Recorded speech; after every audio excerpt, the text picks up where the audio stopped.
You're listening to Plainfield Football, powered by AudioSportsOnline.com. This broadcast is brought to you by Wicker Construction, Beacon Sign Company, Gunnell and Kinnaman LLP, Dahm Trucking, Elite Pro Painting, Jimmy John's, Pizza King Station of Avon, and the Beacon Sign Company. Good evening, I am J.P. Sinclair, and this is the AudioSportsOnline.com pregame. Last game out for Plainfield was a dominating showing against a struggling Mooresville team. The Quakers won the game 38-14, and it was a game that saw the Quakers defense really get after it, recovering a total of 4 fumbles, 2 of which were forced. We sat down, our own Rob Kendall, Audio Sports' own Rob Kendall, sat down with Coach Woodard to talk about the game against Mooresville and also talk about the game with Roncalli. Say hello to Brian Woodard, the head coach of Plainfield Quakers. Coach, how's it going? I'm doing very well, Rob, and yourself? I'm doing just great. Big win on Friday night. Going to be very pleased with another big victory to go 2-1 on the year. Yeah, definitely.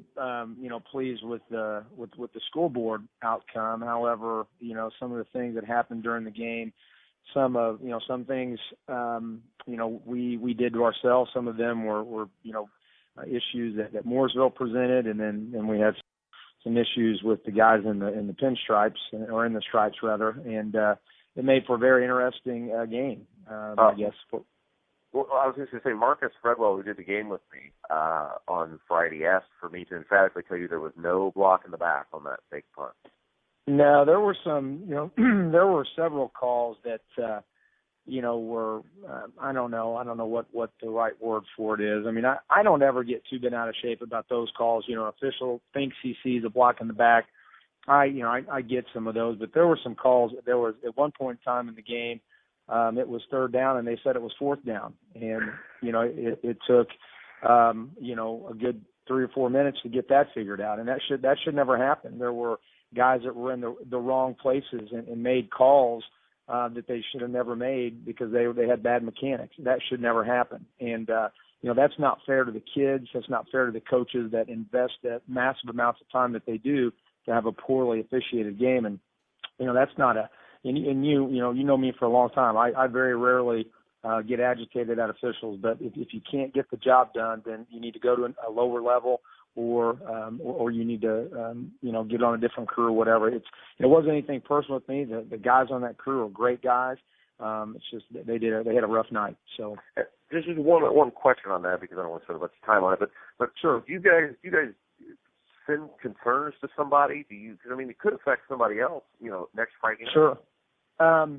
So what we do with the film is I share the film with the Indiana Officials Association, and I do that every week. And they look at it, and that crew will go back and evaluate themselves. And there are proper channels, and I will have an opportunity to grade them at the end of the year, and we'll do that. And like I said, it's just, they made us had a bad night. Lord knows I've had plenty of bad nights in my coaching career, so maybe I'll just chalk it up to that. Hey, a bad night, though, was a good night for Plainfield, because you guys got a win. You guys came out of the box great. You got to be very pleased with the way your team has been starting games in 2016. Yeah, I don't have the actual point totals in front of me right now, but our statistician showed me Friday night the points for versus points against in the first half, and especially the first quarter. And we've had some incredible starts, and that's not just an offensive thing. Of course, when you think of starts, you think of, scoring lots of points. Defensively, special teams, the whole deal. And obviously, Friday night, we start the game with an 88-yard kickoff return by, Dante Keys, and what a great special teams play to get it going. So it definitely takes all 3 phases to have those kind of starts, and they benefited us, because at the same time, we probably not had the kind of second half performances maybe that we would like to see us have. I was going to ask you about that and say, hey, is that a concern to you that your team sort of seems like, I think 2 weeks ago on the coach's show, you talked about against Terre Haute North, you guys sort of hit a roadblock, right. The game took forever for you, and 3 weeks in a row where the team struggled a little bit in the second half. Is that a concern to you? Yeah, it is. To be quite honest, we talked a lot last week to our kids about how we transition better from halftime to the third quarter. So we tried to We tried to emphasize that in practice with really anytime we transitioned in practice when we went from offense to defense or, from an inside run period to a team period, really trying to emphasizing, okay, hey, let's have a really good start here. Let's come out of this transition, going. And, honestly, we didn't do a very good job of that in practice, and it showed up again in the game. So it's we're going to talk about it again today with our players, but the biggest thing that happened to us in the Mooresville game, there were just some really odd plays, big momentum changing plays. We had some great defensive stops, and we get the ball right back to them on a fumble, and they give it right back to us on a fumble, and we had a blocked punt for a touchdown. I mean, that's a huge momentum swing. So, as I said at the onset of the show, some of the things that happened in the game were our fault. Some of them, were just good plays by Mooresville too, and the block punt by them was one that can be a huge momentum shift in a game, and it was. So, tribute some of that to Mooresville and also some of it to us.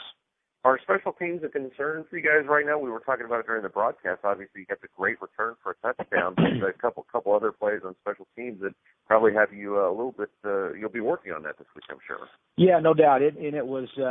I told the newspaper guy on Friday night it was, with the best of times, it was the worst of times relative to special teams. And when it was great, it was awesome. We had some phenomenal plays. And then we did some things that were out of character for us. The punt block was a protection issue. I mean, we'd let a kid just run untouched, and I could probably get a hand on a punt if no one blocked me.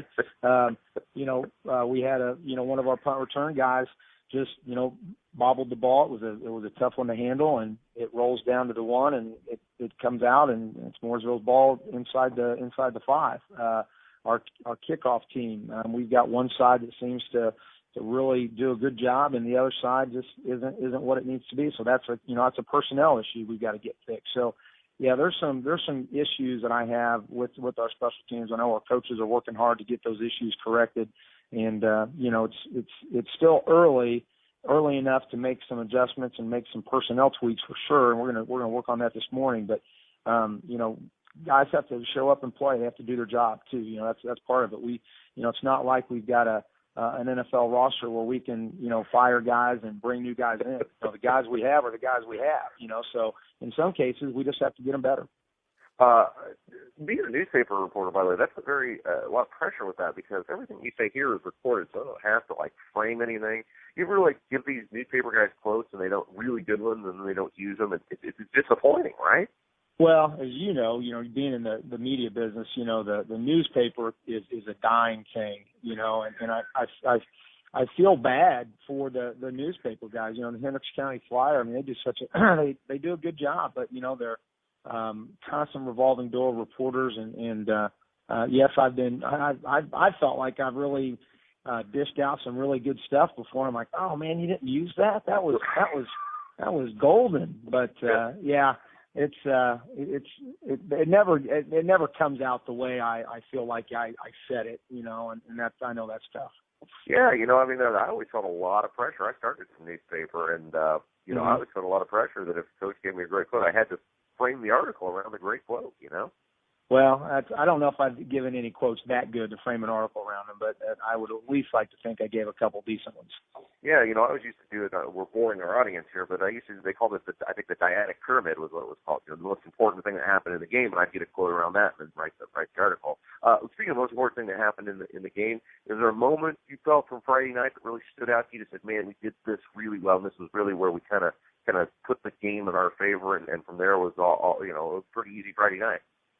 Well, I think defensively it wasn't a moment, but just how we played, how our front seven played. We'd really been on them all week long to play assignment football, and Mooresville played a new quarterback, probably put their best athlete at quarterback, so we knew that he was going to have the ball in his hands as a runner a lot more.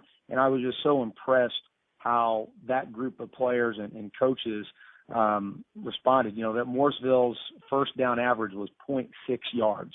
They had 33 rushes for 25 yards. So from those two stat lines, your defensive front seven is doing a lot of good, a lot of really good things. And I felt like while Mooresville threw the ball way better than I ever would have thought they would, making them and knowing that, okay, listen, we don't have to worry about them running the ball. We can just, lay back on the pass. That really helped, seal the deal overall for us.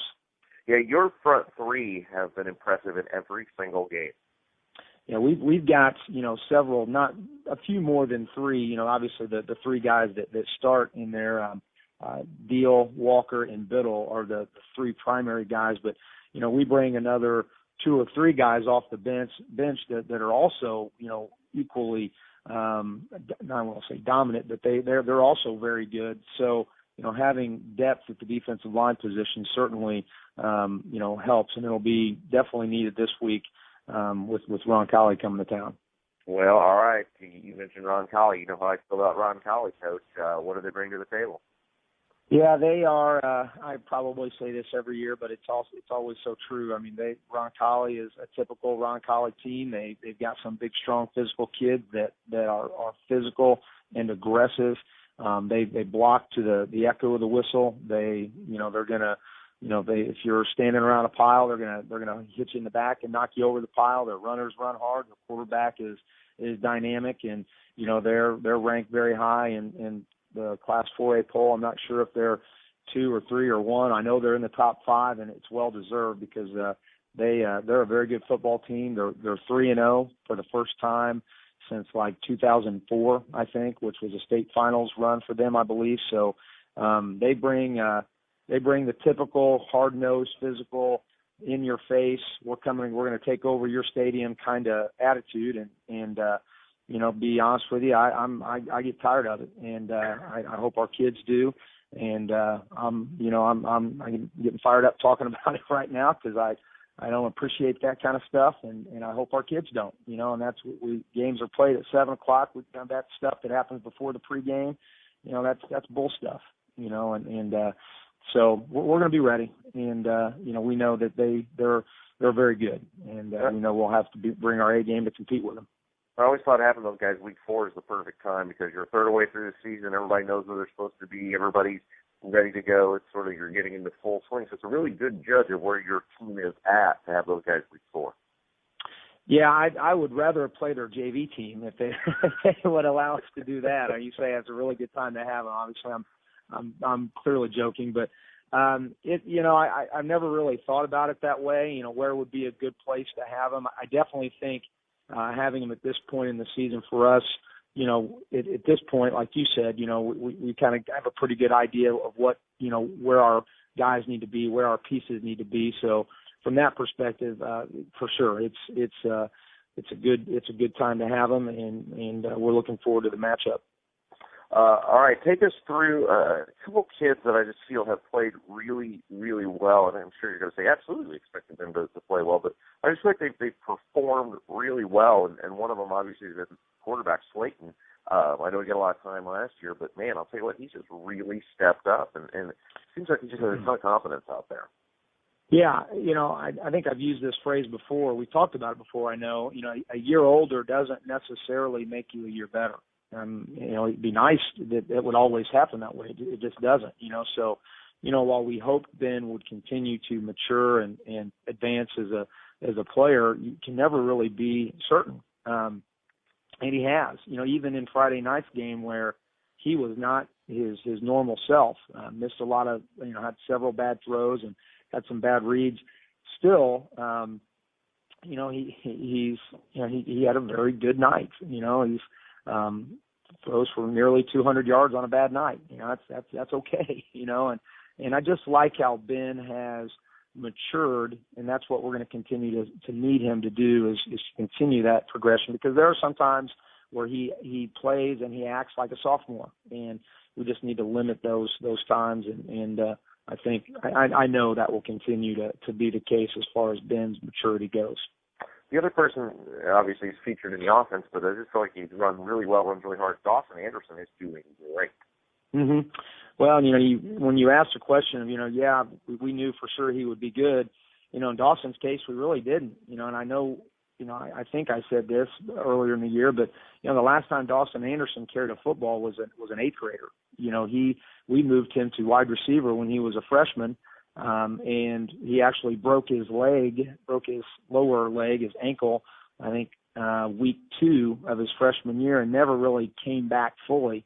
And so last year was his first year to really play varsity football in a contributing factor at wide receiver. So here's this kid that has a broken wheel as a freshman, played wide receiver as a sophomore. Hey, you're going to be the starting tailback on this team, and he's ran with it, literally and figuratively. It's been really nice to see how well he's performed. Well, let's wrap it up with this, Coach. So I'd like to give some time and some spotlight to folks that normally don't get it. Who you got for us this week? Well, it is the day we're taping this show is Labor Day, and I just want to thank all of our parents for making the sacrifices for their kids. And I know that sounds kind of cheesy, but I was thinking back to the Terre Haute North game when it's muddy and it's nasty, and all those uniforms have to go home. They have to get washed. I think about the moms and dads that are getting up this morning that are, taking their kids to practice, and just all the sacrifices that group of people make for their sons to be able to play the game. And that's not just, our volunteers for the food and all those kind of things, just moms and dads being moms and dads. I don't think those folks get enough credit. And I think when kids look back and they remember all the hundreds of practices that mom or dad took them to, it's just I feel compelled to say thanks from on behalf of the coaching staff and certainly myself. We really appreciate our parents. Coach, it's your big win Friday night. We'll talk to you next Monday. Yes, sir. Thank you very much. Thank you for listening. That was the Coach Woodard Show. You can catch that on our website every week prior to the game. Head coach Woodard is entering his 10th year at the helm of Plainfield. He has a combined record of 65-48. I got one. This Plainfield team is averaging 116 more passing yards this year than they did last year. Last year, the team averaged close to 94 passing yards per game, up to a whopping 210 this year. So they're really getting it done through the air. And we heard it in the coach's interview. It's really been on the arm of Ben Slayton, the sophomore. In just 3 games, Woodard's team has managed to tie their entire passing total from last season. Talking about Roncalli as well, Roncalli comes into this game a perfect 3-0 on the season. They have 2 victories over 6A schools and 1 victory over 3A Bishop Chittard, who was the state champion in 3A last year. So impressive so far have been the Roncalli Rebels. They come into tonight ranked number 2 in 4A. They're coached by Bruce Cyphris, who is an outstanding 233-88 in his 26 years coaching with a total of 8 state titles. They have held their opponents to 16 points per game this season. The combined rushing attack of senior running back Kenny Gillum and senior quarterback Derek O'Connor is where a majority of the Rebel offense comes from. So that's 2 players that Plainfield's really going to have to try and do their best to minimize the damage from. But when they throw the ball, they also do a terrific job of spreading out the receptions. Let's go and take a look at the starting lineups for tonight. We'll start with Plainfield's offense. From left to right on the offensive line, senior Peyton Mead, the 5'10", 240-pound left tackle. The left guard will be senior 6', 260 Connor Kennedy. Senior Ethan Grenier fills that center role, 230 pounds, 6'1". Right guard is Jacob Spray, the 6', 255 senior. And then sophomore Drew Grenier rounds out that front 5. The sophomore is 5'10", 230 pounds. As we mentioned, the quarterback for Plainfield will be Ben Slayton, the sophomore, 6'1", 190. He has a total of 631 passing yards on the season, 8 touchdowns, and 0 interceptions. His go-to targets will be senior Dante Keys, 6'2", 180. He has 2 touchdowns and 160 yards on the season receiving. Gavin Ritter, 5'10", 160 junior, will be his other go-to target in the wide receiver core. He has 17 catches for 326 yards and 4 touchdowns. He's averaging close to 19 yards per catch on the season. Brady Adams won't so much be a target. He'll be more of a block man at that tight end position, the 5'11", 230 senior. Tailback, as we talked about in the coach's interview, is Dawson Anderson. He's having a terrific season, the 195, 5'8 junior. He has 331 rushing yards already on the season. One of his blockers up front is the fullback, senior Cooper Nichols, 5'10", 190. The place kicker will be John Hagee. He's a perfect 15 of 15 on extra points and 3 of 3 on field goals. He's also the punter as well. And I believe we're about to start the national anthem, so we'll go ahead and pause for that and then come back and get you the rest of the starting lineups on audiosportsonline.com.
Star-Spangled Banner, as done by Plainfield's marching band.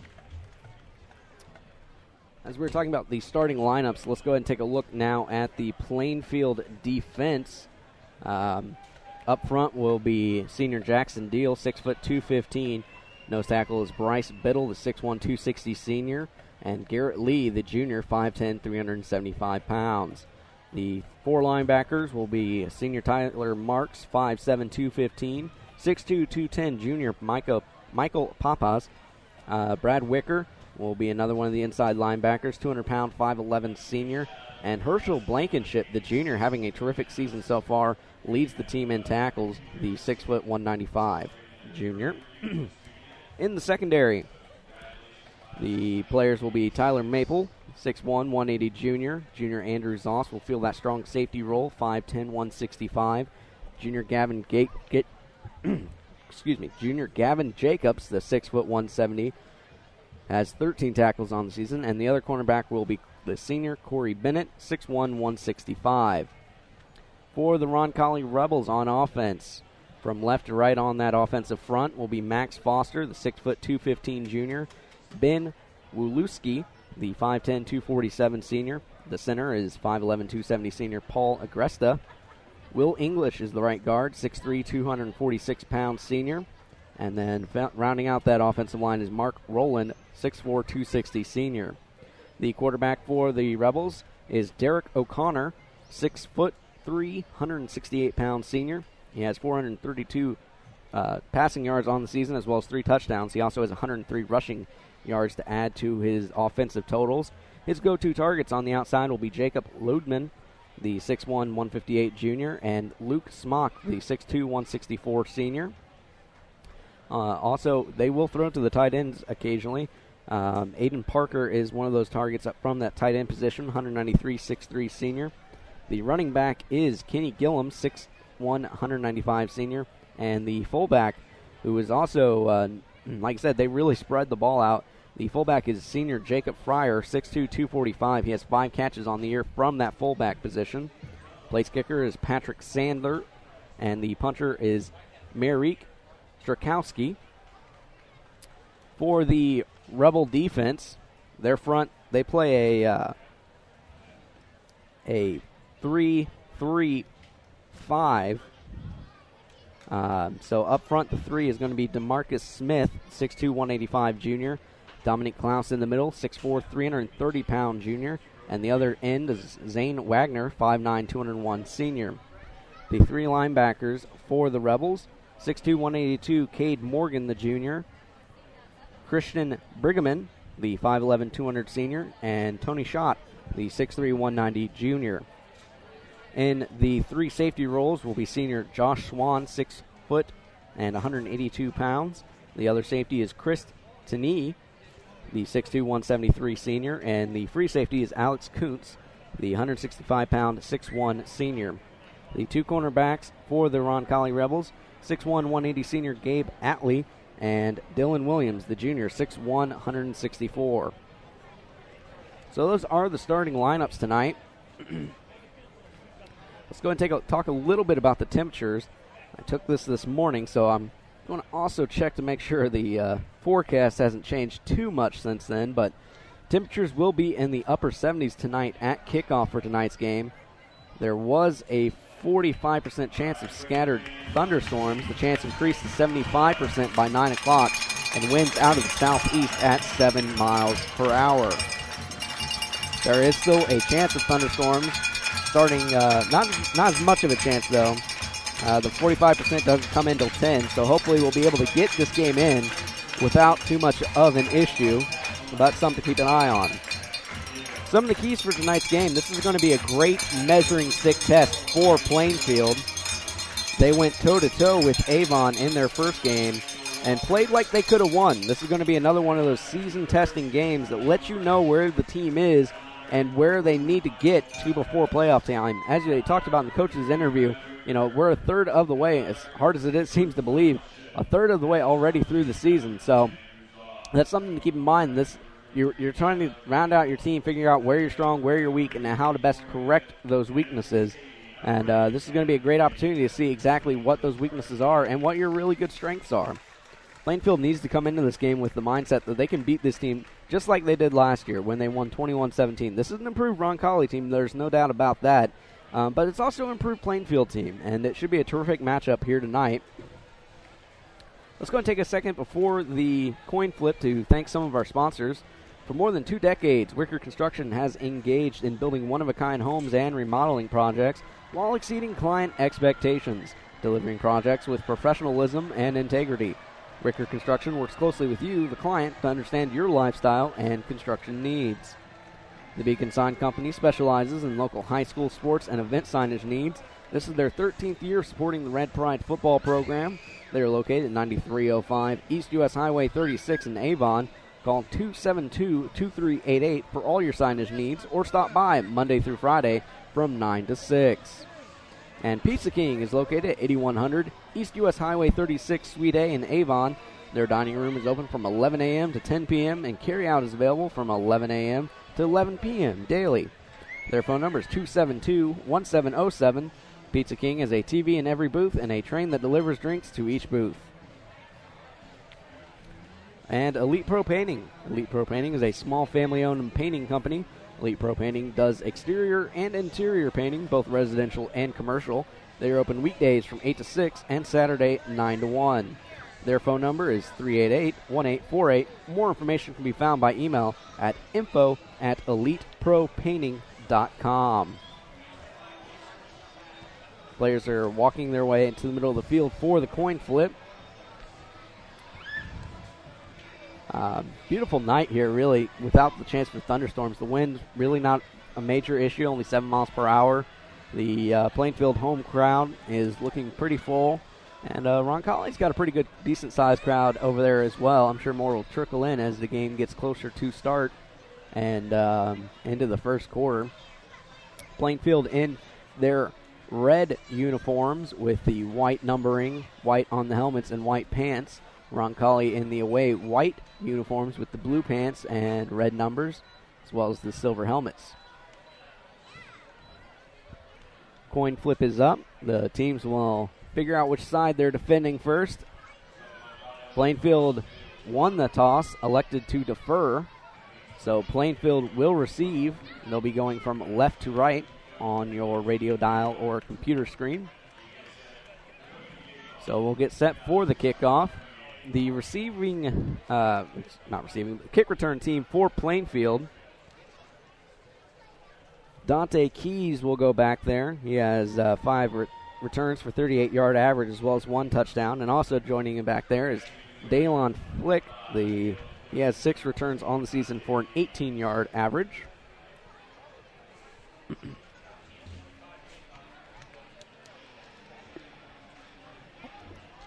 Kicking it for Roncalli to start the game is going to be Patrick Sandler as he gets it placed on the tee, and we get set to go here tonight.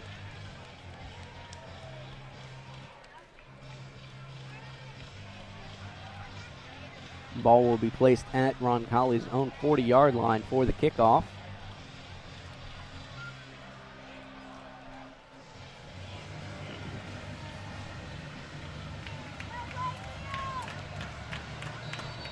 Sandler gives the ref his signal and looks to put a leg into it. Straight line drive kick, heads over to Flick. He'll field it at close to the 1, but it's going to be taken out to the 20. Puts on the afterburners up across the 25, close to the 30 before he's finally brought down. And we'll see exactly where they mark it here in a minute. So it'll be 1st and 10 looks like they're going to place it at the 29-yard line, Plainfield's own 29. So 1st and 10. Ben Slayton will line up in a modified pistol. 1 runner behind him, 1 runner in front of him. 2 receivers to the left. That'd be Keys and Ritter. Handoff goes to Anderson. Anderson looks to cut to the right side. Doesn't find much as he crosses the 30 up to the 31. So it'll be a gain of about 3. And that'll bring out 2nd and call it 7.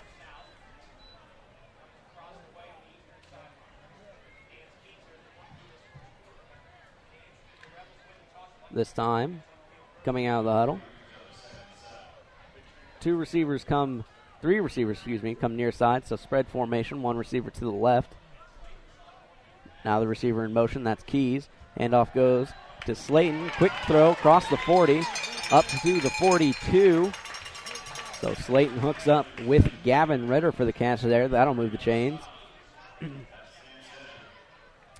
Very quick slant pass right there, and good motion up front to cause confusion.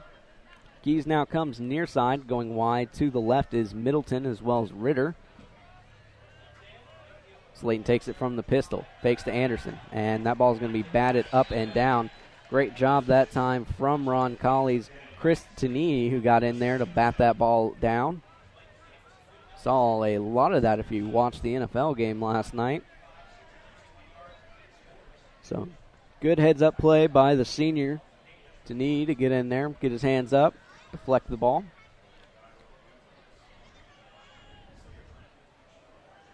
Daylon Flick getting some action with the offense. We really haven't seen him too much. Still the same formation. 3 receivers near side, 1 to the left. Slayton will take it from the pistol. Fake to Anderson. Looks, and another ball that gets tipped. But getting a early hit. Crowd wanted a flag, but because the ball was tipped, there was no way that the intended target of Dante Keys was going to be able to haul that one in. So that's the reason for the no flag, despite the early hit. So that brings out 3rd down and 10. Plainfield on their own 42. Same spread formation, 3 receivers near side, 1 to the left. Pistol formation for Slayton. Slayton takes it. Hands off to Dawson Anderson. He'll plow his way ahead, actually, for a very sizable gain. Close to the 40. Looks like they're going to mark it at the 49-yard of Plainfield. So that'll bring out 4th and call it 3. And Plainfield will send on the punt unit. Going back to return it is Alex Kuntz. He only has a 5-yard punt return average, so as long as Plainfield has good coverage, it shouldn't be too much of a return. Hagee stands at Plainfield's own 35. High snap. Hagee brings it down, puts a leg into it. Nice high spiral. And it'll be fair caught at Roncalli's 29. and the teams will switch sides. So probably not the opening drive that Plainfield was looking for. They moved the sticks a couple times, but couldn't quite get it into Roncalli territory. And now we'll see how Plainfield's defense can do. Like I said, this is a very, very spread out Roncalli offense. They really do get the ball out to a diverse number of targets. Does quarterback Connor, who stands also in a pistol formation, one running back behind him, two receivers either side. He'll take it, hand off to the running back Gillum. Gillum cuts over the left side, but cutting in there to bring him down early was Tyler Marks, and he'll be brought down for minimal gain, almost a couple inches loss really, but he'll still be second and call it 10. But great penetration there by Tyler Marks to go and get Gillum in the backfield. Connor will look to go from the shotgun this time. Two receivers near side as well as a bunch tight end formation on that right side. His running back stands to his right. They'll roll that way and pass on a short screen to Gillum. Pursuit is there and will bring him down for a loss. We'll see who all was in on that tackle here momentarily. It looked to be, and it is, that's Bryce Biddle. So great job in pursuit by Biddle to bring that one down for a loss, and that'll bring out third and call it 11. So very quickly, Plainfield's defense looking stout here against the Rebels. See if they can try and get off the field here. Two receivers come near side for the Roncalli Rebels, one to the right. Connor calls out instructions, moves Gillum to his left side. Gillum will take it, fake the handoff. Connor looks the pass, and that one's going nowhere, and that falls incomplete. So 3-and-out job by the Rebels defense, by the Quaker defense, and they'll get the ball back. Daylon Flick goes back for the punt return. He has 6 returns so far on the year for an 18-yard average. Strakowski on there now to punt it away. He'll stand at about his own 10 for the Rebels. Flick will stand close to his own 33. Snap is there. Kicks into it. Very, very low kick. I'm guessing they'll just let this one roll. Hits a Roncalli player. And that's where they will mark the ball. It'll be close to the 45. They might be marking it at the 44 of Plainfield. And that's where the ref is standing anyway. So it'll be 1st and 10 from the Plainfield 44. 8:51 left to go in the first quarter. No score here at Plainfield.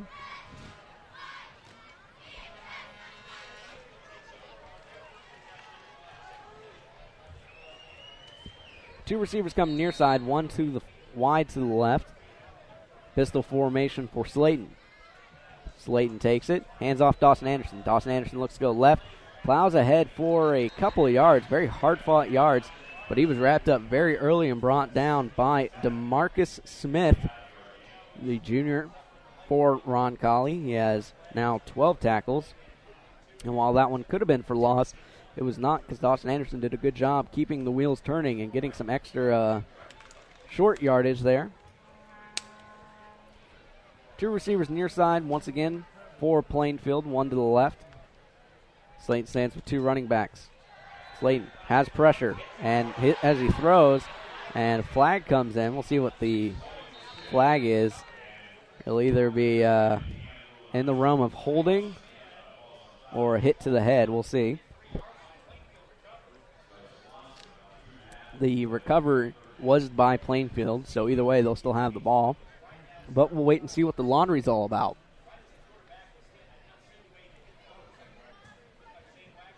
Refs are talking about it. It looks like they're talking with Roncalli.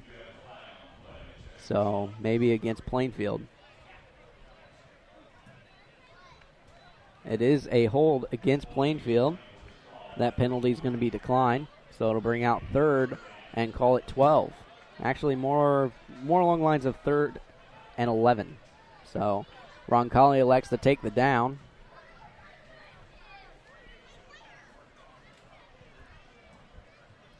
Otherwise, it would have been about 2nd and about 16. But instead it's 3rd and 11. Keys and Ritter both come near side. Wide to the left is Middleton. 2 running backs with Slayton. Slayton fakes to Anderson. Rolling to his right now. Rolling. Has pressure. He'll be hit at about the 40-yard line and brought down. So Slayton looks like he got back to the original line of scrimmage, but that was it. And that'll force another punt. So John Hagee comes back on for his second punt of the night. His 10th on the season. Hagee's averaging about 36 yards on his punts. 2 returners are back now for Roncalli. Hagee takes it, puts a leg into it, rugby style, end over end. And it'll be fair caught at about the 19 for Roncalli. So, still scoreless in the first quarter. Both teams now will have had an opportunity to have possessed the ball twice. And we're still at a 0-0 score. Both teams have had to punt. We'll see what the Plainfield defense can do this time.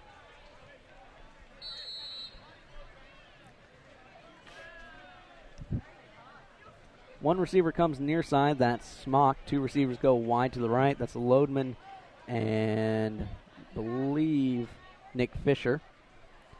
O'Connor sends a man in motion. It's a sweep play, and getting it from that left side was Smock. It's only his second carry of the season, but this one goes for about 5 yards to bring out 2nd and 5. Ball now on Roncalli's own 29-yard line.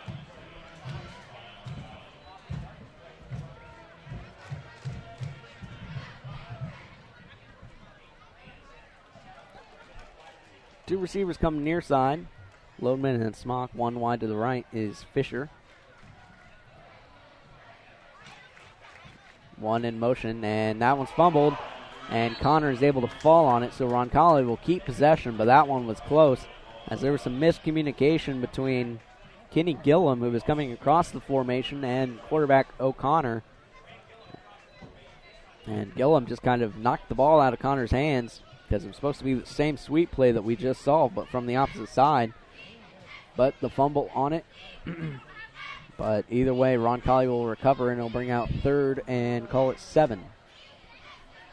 Ball on the Roncalli 27. 2 receivers near side, 1 to the right. 2 tailbacks in there with O'Connor.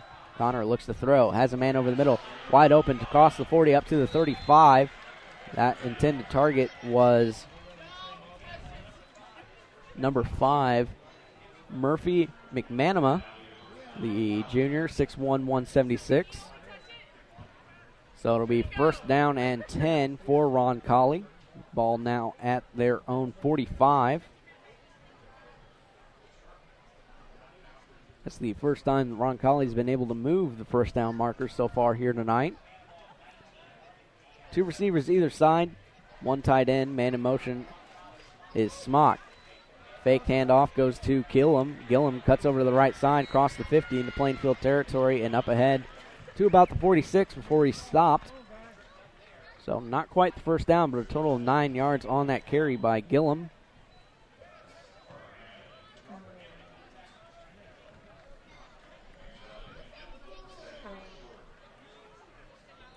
Roncalli now in Plainfield territory. Ball placed on the right hash. Lodeman comes near side as well as Smock. Gillum stands behind O'Connor. Tight ends move around a little bit at the line. Connor takes it, hands off to Gillum. Gillum looks to go right up the middle and will get across the 1st down up ahead to about the, call it 44 of Plainfield. So they'll move the chains once again. Roncalli starting to get into a little bit of an offensive rhythm here. Lodeman and Smock both come near side. Going wide to the right is McManama.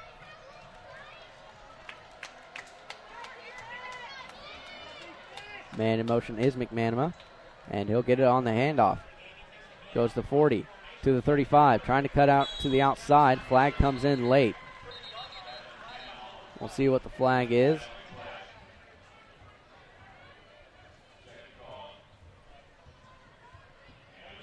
It's a hold against Roncalli, so that'll wipe out that good game by McManama.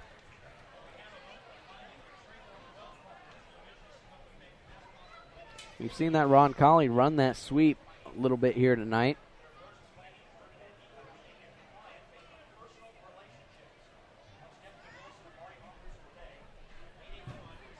So I'll place the ball at the Plainfield 49-yard line.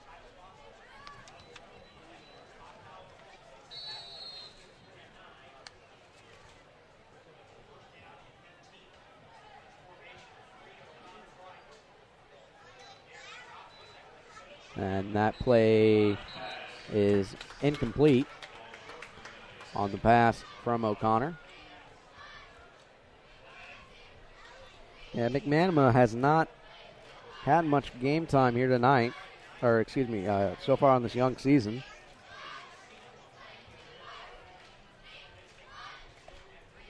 Checking that because I really didn't have him on my my chart for tonight, but he's getting some run here tonight.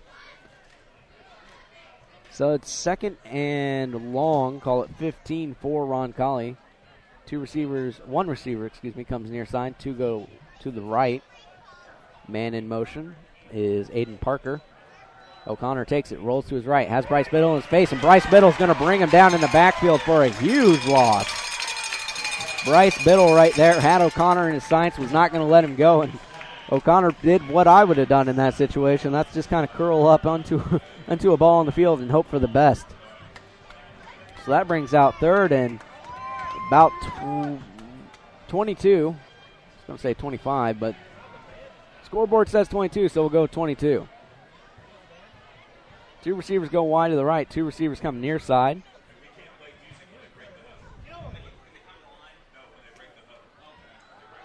Connor has pressure again, and that screen pass is broken up, and that'll bring out fourth down. So that'll force another Roncalli punt, their second of the night, as Strakowski comes on. Flick goes back deep to return. Looks like he'll stand at about his own 20. Strakowski stands close to the 26 for the punt.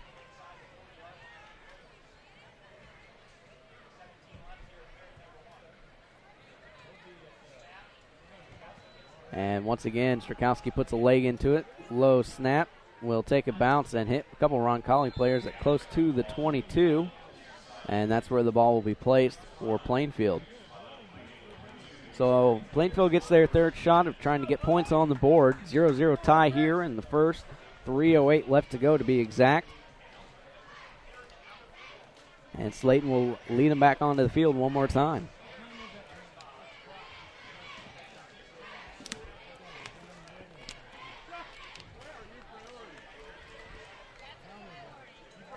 Middleton comes near side. Keys and Ritter go wide to the left.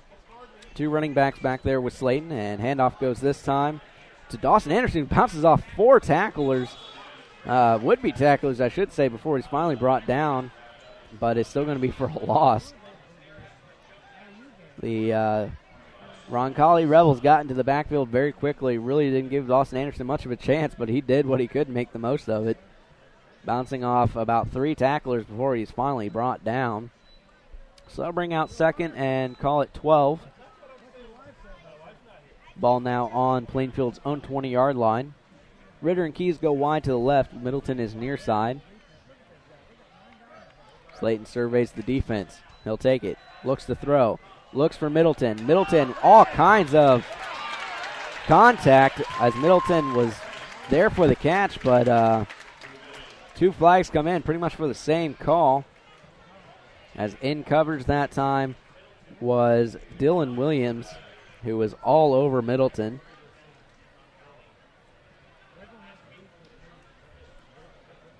We'll see if they call it for pass interference or illegal contact.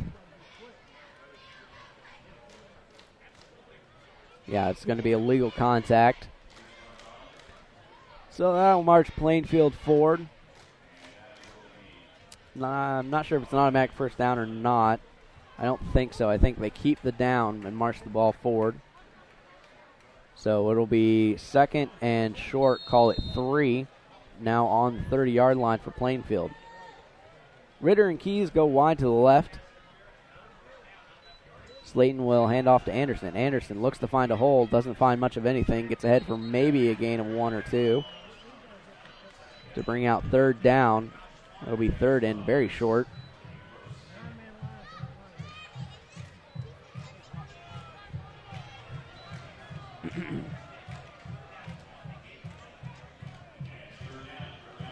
And they'll bring in Bryce Biddle in place of Keys. So I'm guessing it's going to be a very, very quick run right up the middle to try and get the first down, move the chains.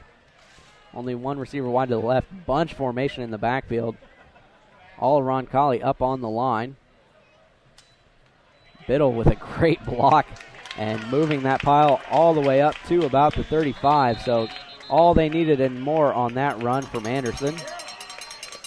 Great job blocking by Biddle. He'll actually stay in the game, it looks like, on offense. Biddle, the senior, 260, 6'1". He'll line up pretty much in the same formation from Plainfield. It's interesting here. First and 10. And they'll run the same play again. So keep running it until they stop us, and then they'll get ahead all the way up to the 42, does Anderson on that same play. Biddle now checks out of the game. But I like the thinking there. You're doing something that worked.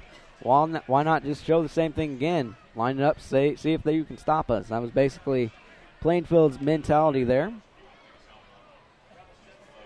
Ritter as well as Flick go wide to the left. 2 receivers near side. Slayton stands on the right hash.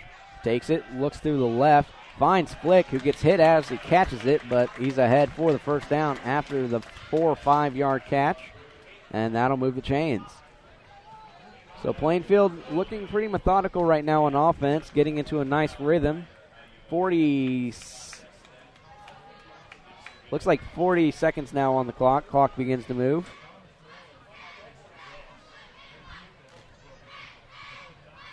So Plainfield looks to probably get one more play off. Flick, Middleton, as well as Keys come near side. Ritter's wide to the left. Slayton takes, looks to throw, has pressure, steps into it, and isn't able to hook up with an intended target of Keys. As Slayton was hit as he threw it, had pressure right away. And that'll bring out second and 10. Plainfield might run one more play.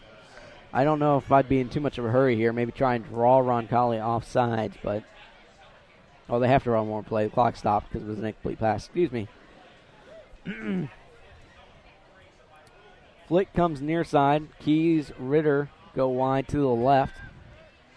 Slayton stands at about his own 41 yard. Sends Keys in motion. Keys takes it, has a blocker in front. Crosses the 50, up ahead to the 45 into Roncalli territory before he's knocked out. And that'll bring us, nope, not to the end. Only 8 seconds went off the clock, so there's still another 9 seconds. And the clock stopped because the ball went out of bounds. So nice little sweep play there for Keys. That's his 10th carry on the year. He does have 1 rushing touchdown. So it'll be first and 10. Ball on the 44-yard line of Roncalli. 2 receivers to the left. High snap, and Anderson swallowed whole as soon as he caught it. Great penetration there by Caden Morgan for Roncalli to get in there for the tackle. And that'll be the end of the first. So Roncalli looking pretty sharp defensively, but offensively has a lot left to be desired. For Plainfield, starting to move the sticks here offensively, so that's a good sign. We'll go and take a second during the end of the first quarter to thank some more of our sponsors. Jimmy John's offers freaky fast delivery and our last-minute catering specialist. They're located at 2683 East Main Street next to BW3s and open from 10:30 a.m. to 10 p.m. Sunday through Saturday. More information can be found at their website, www.jimmyjohns.com, or you can give them a call, 837-8282. Gunnell and Kinnaman provide total financial management for all your investment, insurance, accounting, and tax planning needs. They are located at 2680 East Main Street, Suite 124 in Plainfield. Meetings can be arranged by appointment by calling them at 203-4433, and more information can be found at www.gkfin.com.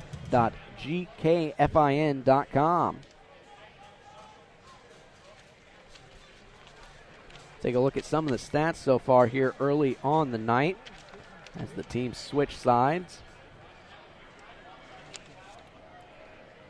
Slayton only 2 of 5 for 14 yards here early on the night. And Anderson really hasn't gotten much going on the ground yet. 7 carries for a total net of 21. 2 receivers near, 2 to the right for Slayton. Keys the motion man. Slayton takes it, looks to hand off, and Anderson once again hit in the backfield. So, once again, Dawson Anderson not able to get much going on. And it's really a lot of pressure from the outside. As soon as Roncalli's defense has got a really good read, at least from the cornerback positions, about seeing if it's going to be a run or pass early. And they're reading into that, and they're knowing exactly when they need to pressure. And that's the part of the reason why there's so many players on Anderson so early. 2 receivers near side. It's 3rd and 11 on Roncalli's 44. Plainfield looks to throw. Slayton has pressure, rolls to his right, still looking downfield, evades another man, gets back to the line of scrimmage, and that's about it. So they'll bring out 4th and call it 10, as Slayton actually gained a yard on the play, and it's back to the original line of scrimmage. O'Connor passing for Roncalli, 1 of 4 for 19 yards here early. The lone receiver on that 19-yard pass was Murphy McManama. No score here in the second quarter, as Hagee on to punt it away. He'll stand at about his own 43, his own 43, and he'll punt it away. Fair catch called for. They'll let it go, and it'll be a dead stop at close to the 11. It would have been a little bit closer, but it took a little back hop before Plainfield could fall on it. Either way, still a great punt from Hagee. And that'll put Roncalli in tough field position.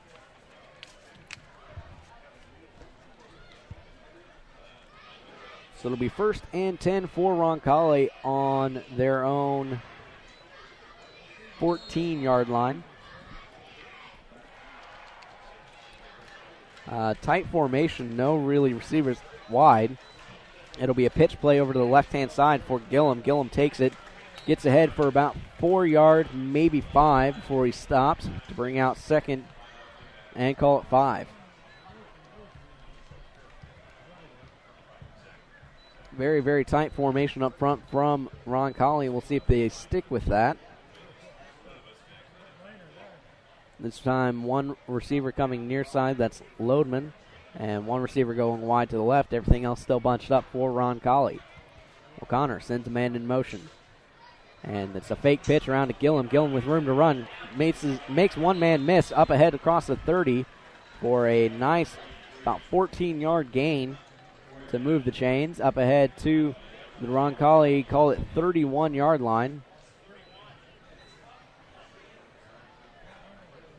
9:49 left to go in the second. Still at a 0-0 tie.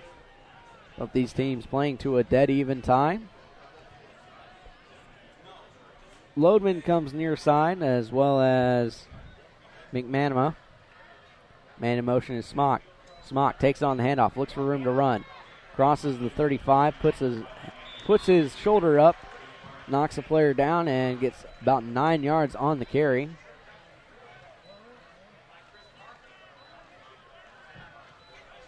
Check that carry. It was actually McManama on that carry. I think I might have said Gillum. Do apologize.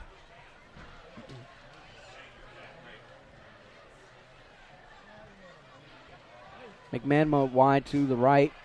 Everyone else wide to the left. McManama in motion. O'Connor fakes it, looks to keep it, crosses the first down marker up ahead to about the 44, and that's where he'll be stopped. Now remove the chains. It'll be 1st and 10 for Roncalli, who looks to be getting into a little bit of an offensive rhythm.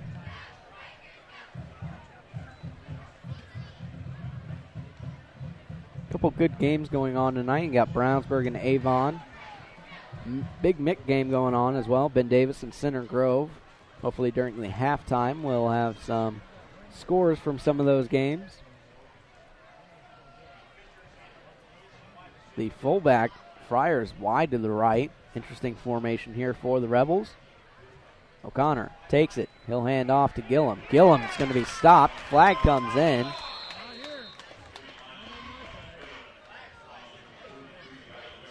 And might have it in the realm of a late hit.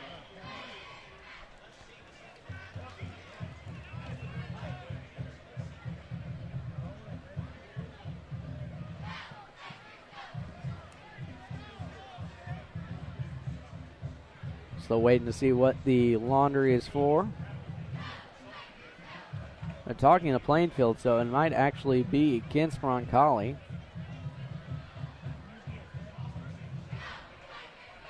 And they'll mark it back. So it'll be a hold against Roncalli. So that'll push them back 10 yards and make it 1st and 20 from the Roncalli 34.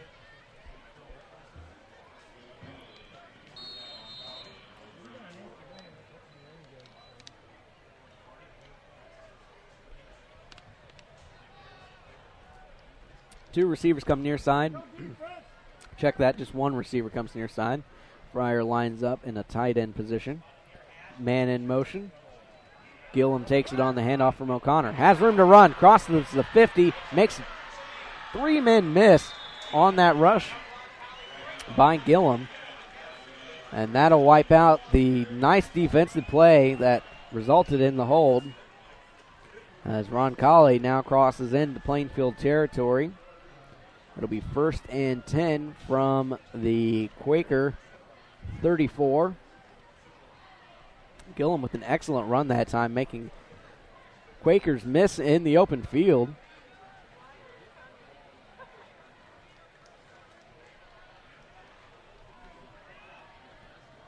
Two receivers wide to the left. O'Connor stands in the pistol. Man in motion.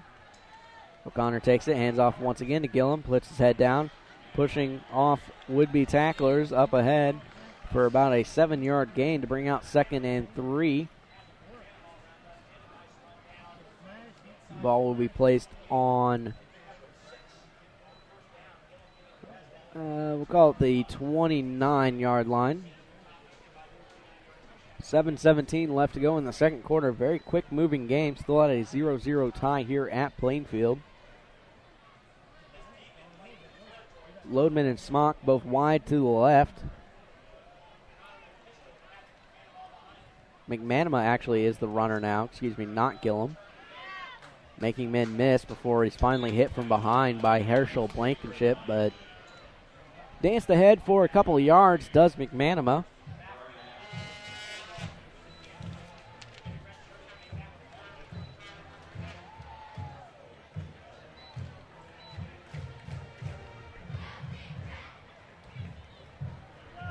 We'll wait to see if we see any more Gillum here tonight.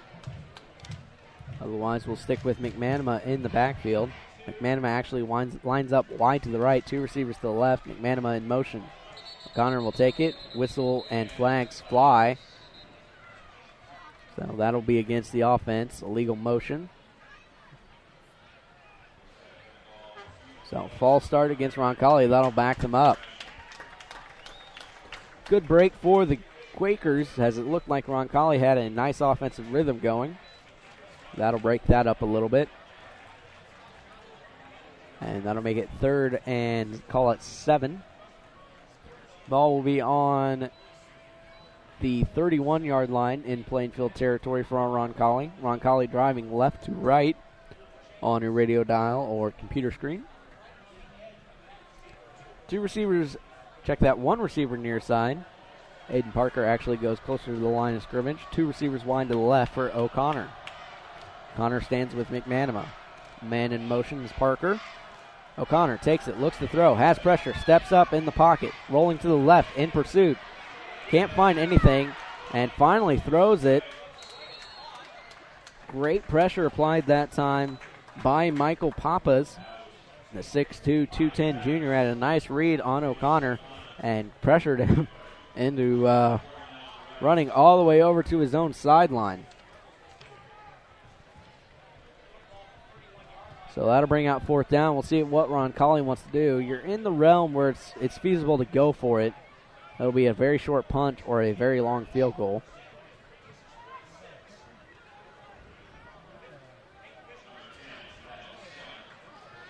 And they're actually going to go for the field goal. This will be an extremely long attempt. And Cypress will actually take the timeout probably to think about it. That's Plainfield's first timeout. That would have been, based on where the spot was, 6:37, 38, about a 48-yard field goal.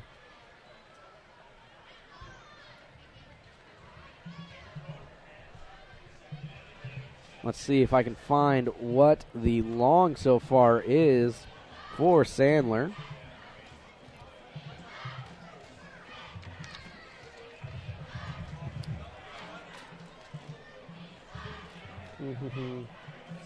He's only 2 of 2 on the year, is Sandler.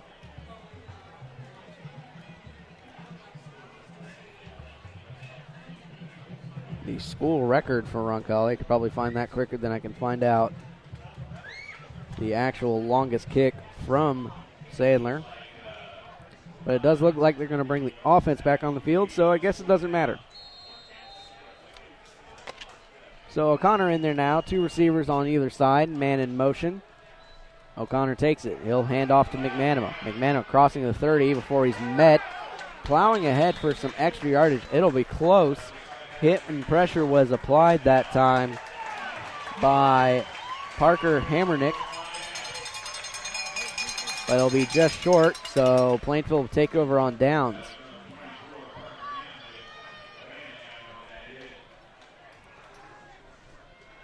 So 5:45 left to go. 3 timeouts left for Plainfield, 2 for Roncalli.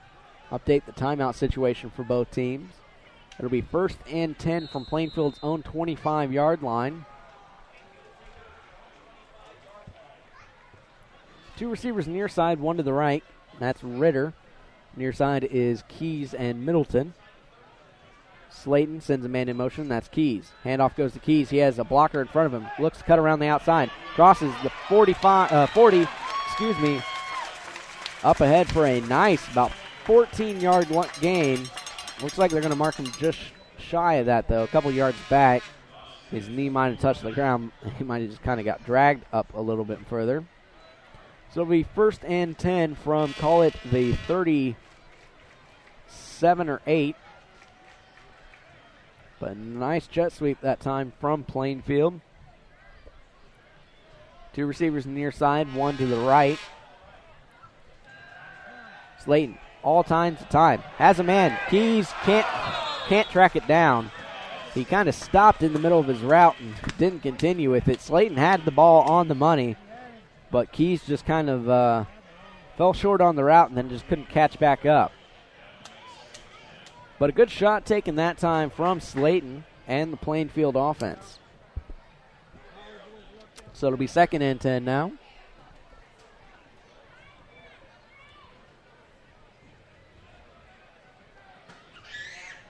Two receivers near side, 1 wide to the right. Slayton hands off to Anderson. Anderson stutter steps, looks to cut around the outside. Cuts ahead to the 45 before he's brought down by a couple of Roncalli Rebels, including Brigham. So it'll be 3rd and short, call it 3rd and 2.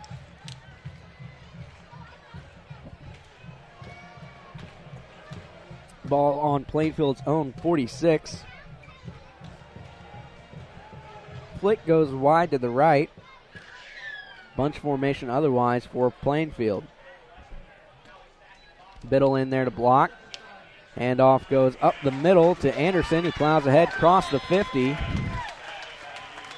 and into Roncalli territory. So that bunch jumbo formation working wonders for Plainfield. Biddle will actually stay in the game once again. We saw this earlier. 4:31 left to go in the second. 0-0 tie.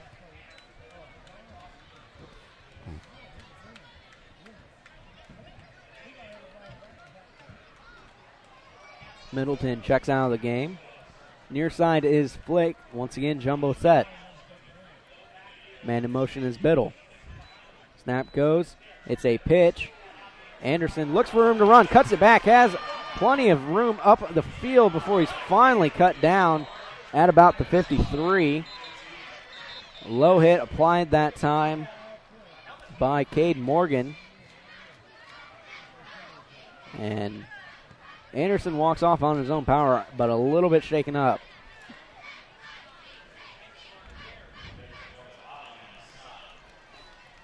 So short fought yardage that time from Anderson. That'll bring out 2nd and 9. Ritter comes near side. He's had a quiet night. Middleton and Keys go wide to the right. Slayton takes it, surveys the field. Nice block from his running back. And Keys, the intended target, couldn't haul it in. Great block that time from Tavion Gadia, the 5'5", 165 sophomore running back for Plainfield. It's always good to see a running back, particularly at that size, block. Got very low, and that was a very nice block from Gadia. So it'll bring out 3rd and 9, 3:49 left to go in the second. Ritter and Flick line up bunch formation on the far side. Keys the man in motion. Slayton takes it. Fakes the handoff to Gadia. Looks for Keys and can't find him. As Slayton had to throw that ball, I think, a little bit too early. And either way, that'll bring out the punting unit. And Hagee will go on for the punt. One return man back deep for Roncalli. That's Kuntz.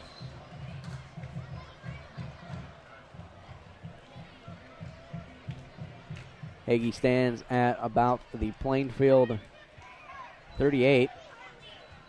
Puts a leg into it. High kick. Roncalli's going to let it roll, and that's going to roll down into the 10. And we'll stop at about the 6-yard line. So once again, another excellent punt from Hagee. So Roncalli will have almost the distance of the field to try and get to the end zone. 0-0 tie, 3:30 left to go in the second. Great defensive battle so far here tonight, as both these teams' normal offensive numbers are definitely on the low side.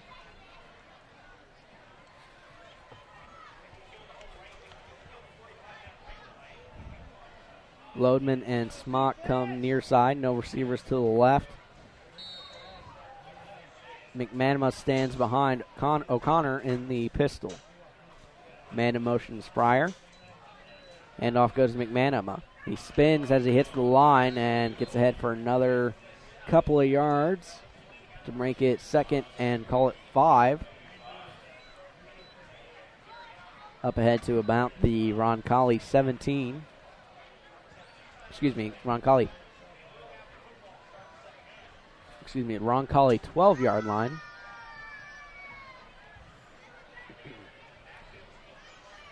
Two receivers near side, one to the right. Nobody in the backfield, but man in motion is McManama. McManama will take it on the sweep. Check that. That's Gillum now in there. He'll get ahead up to about the 19, and that'll move the chains. McManama and Gillum trading the running duties here tonight for Roncalli. But McManama in there right now.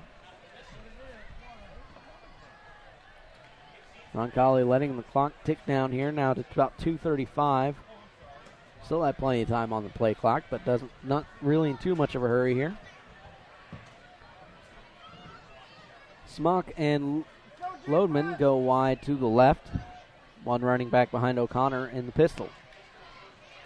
McManama takes it, hits the hole. Can't find much other than that, though. So he'll plow ahead for a couple, but that's about all. And that'll bring out second and call it 7.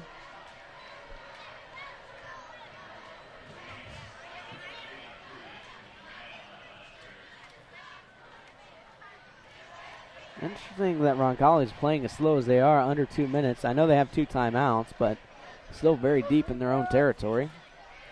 2 receivers either side for Roncalli. Man in motion. And handoff goes on the end around to McManama, who plows ahead, crossing the 30 up to the 31 to move the chains.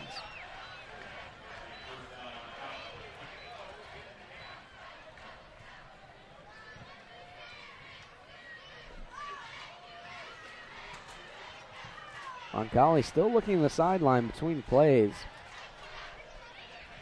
Clock now underneath a minute 30. Lodeman and Smock both near side. Wide to the left is Gillum. O'Connor looks to throw, has pressure. He'll be sacked and swallowed whole. As in on the tackle, among others, Garrett Lee, as well as Bryce Biddle and Herschel Blankenship. All 3 were in there and could very easily be credited for that sack. So that'll bring out second and call it 14 from the Roncalli 26. And clock underneath a minute now, close to 47.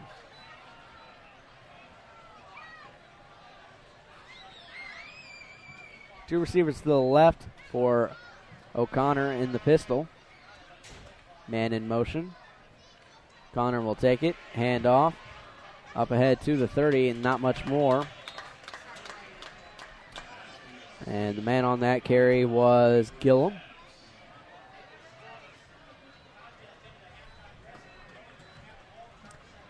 Now 15 seconds, and that just might do it. So both teams play to a 0-0 tie here in the first half. Very, very good game here at Plainfield.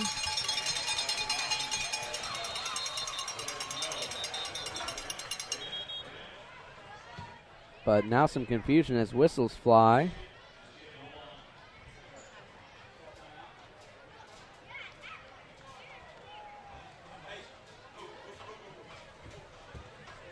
Refs want some time back on the clock, so apparently a team called timeout. So 6 seconds on the clock. The Rebels take a timeout. I'm not sure what that's about.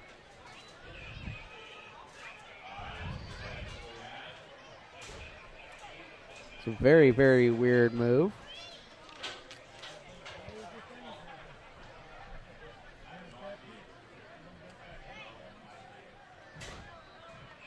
Maybe Roncalli has some kind of trick play drawn up. I doubt O'Connor's arm is quite good enough to throw it from this distance for a touchdown. And there's not going to be a field goal attempt.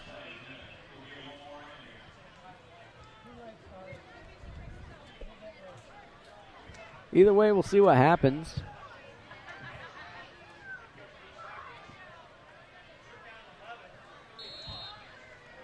Play clock starts.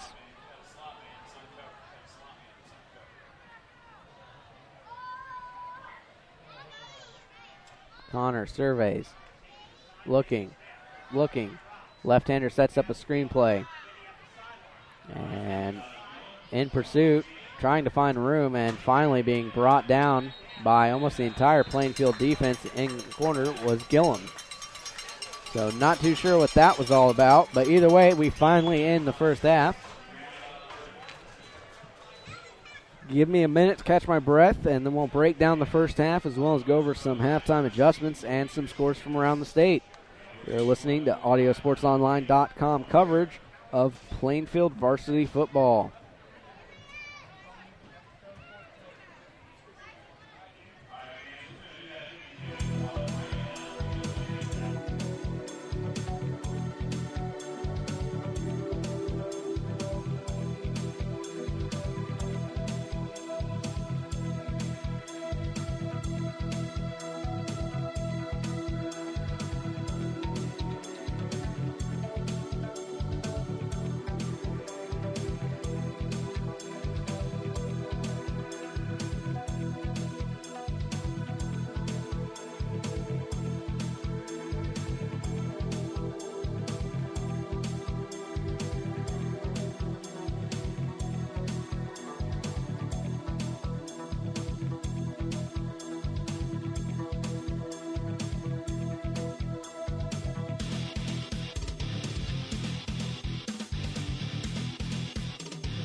Welcome back to Plainfield High School, where we are at a 0-0 tie at the half between the Roncalli Rebels and the Plainfield Quakers here on a homecoming night, as it continues to get very humid and very steamy, at least up here in the press box. The floats were pretty good, I will admit. The one float that really caught my eye was the junior class at a nice Pirates of the Caribbean float. Let's go and talk a little bit about some football. 0-0 tie. Very, very interesting first half for both these teams, as the Rebels really have not been able to get much going offensively other than running back McManama, who has had 5 carries for 30 yards. Gillum does have 12 yards for 89, but as far as average goes, McManama's done what I feel is the most damage. Gillum had one long run that was 32, but other than that, it's been pretty quiet for the offensive game of Roncalli. Derek O'Connor only 2 of 6 for 26 yards, and he's been sacked twice. Receiving, McManama as well as Gillum both have 1 reception. But other than that, Strykowski's been forced to punt a couple times. They had a turnover on downs as well and a fumble, but they did not lose it. Time of possession's been just about dead even. Both these teams 1 of 5 on third down conversions. Plainfield, on the other hand, they've looked decent offensively. They have not gotten the offensive game going like normal. Ben Slayton 2 of 8 for 14 yards, well under his normal numbers. Dawson Anderson having a decent game, 11 carries for 36 yards, but his average is way lower than what it normally is, only 3 yards per carry. Dante Keys had a good game, good first half rushing the ball. He had 2 carries for a total of 24 yards. Receiving, Gavin Ritter had 1 reception for 10. Daylon Flick 1 for 4. Hagee's had some very, very nice punts. He's had 4 punts for about a 32-yard average, and 2 of them have both been inside the 20-yard line. And defensively, Plainfield's been very, very sharp against this Roncalli offense. Really and truly, Derek O'Connor has not had much time to throw the ball at all. Plainfield, on the other hand, has really not been able to get their rushing attack. It's very interesting because I feel like Plainfield's had opportunities throwing the ball, but just hasn't been able to connect. So we'll see what halftime adjustments both these teams made. Plainfield had no first half penalties. Roncalli had 4 that cost them about 30 yards. So all in all, very, very interesting first half. Both these teams not really in their norm. I think that can be a contribution to how much improved both these teams are from the last couple of years. Go ahead and look now at some halftime adjustments both these teams can make. If you're Plainfield, really and truly, the one thing you really need to work on is just getting the ball in the red zone. Red zone this year has been Plainfield's bread and butter. As long as they get that ball in the red zone, they've been doing a very, very nice job of actually putting points on the board.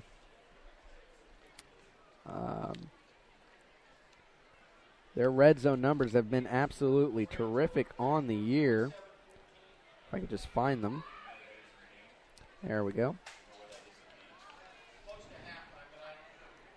As far as red zone goes for the Quakers on the season, they're about 86% scores whenever they do get in the red zone. And half of that's about touchdowns. But the problem is they just haven't been able to get the ball into the red zone thus far here against the Roncalli defense. So really a defensive battle going on here tonight, and both these teams just looking to try and turn it around offensively. If you're Roncalli, you got to look to try and get some kind of passing offense going, because all of their offense is becoming on the hands of Kenny Gillum and Patrick McManama, whereas vice versa, if you're Plainfield, your running game's not too bad. It's just trying to incorporate your wide receivers into the passing attack. Let's go ahead and thank a couple of our sponsors before we look at some scores from around the state. We'll start with thanking the Wicker Construction Company, because they've been servicing for more than 2 decades and engaged in building one-of-a-kind homes and remodeling projects, while exceeding client expectations, delivering projects with professionalism and integrity. Wicker Construction works closely with you, the company, to understand your lifestyle and construction needs. The Beacon Sign Company specializes in local high school sports and event signage needs. This is their 13th year of supporting the Red Pride football program. They are located at 9305 East U.S. Highway 36 in Avon. Call 272-2388 for all your signage needs, or stop by Monday through Friday from 9 to 6. Pizza King is located at 8100 East U.S. Highway 36, Suite A in Avon. Their dining room is open from 11 a.m. to 10 p.m., and carryout is available from 11 a.m. to 11 p.m. daily. Their phone number is 272-1707. Pizza King has a TV in every booth and a train that delivers drinks to every booth. Elite Pro Painting is a small family-owned painting company. Elite Pro Painting does exterior and interior painting, both residential and commercial.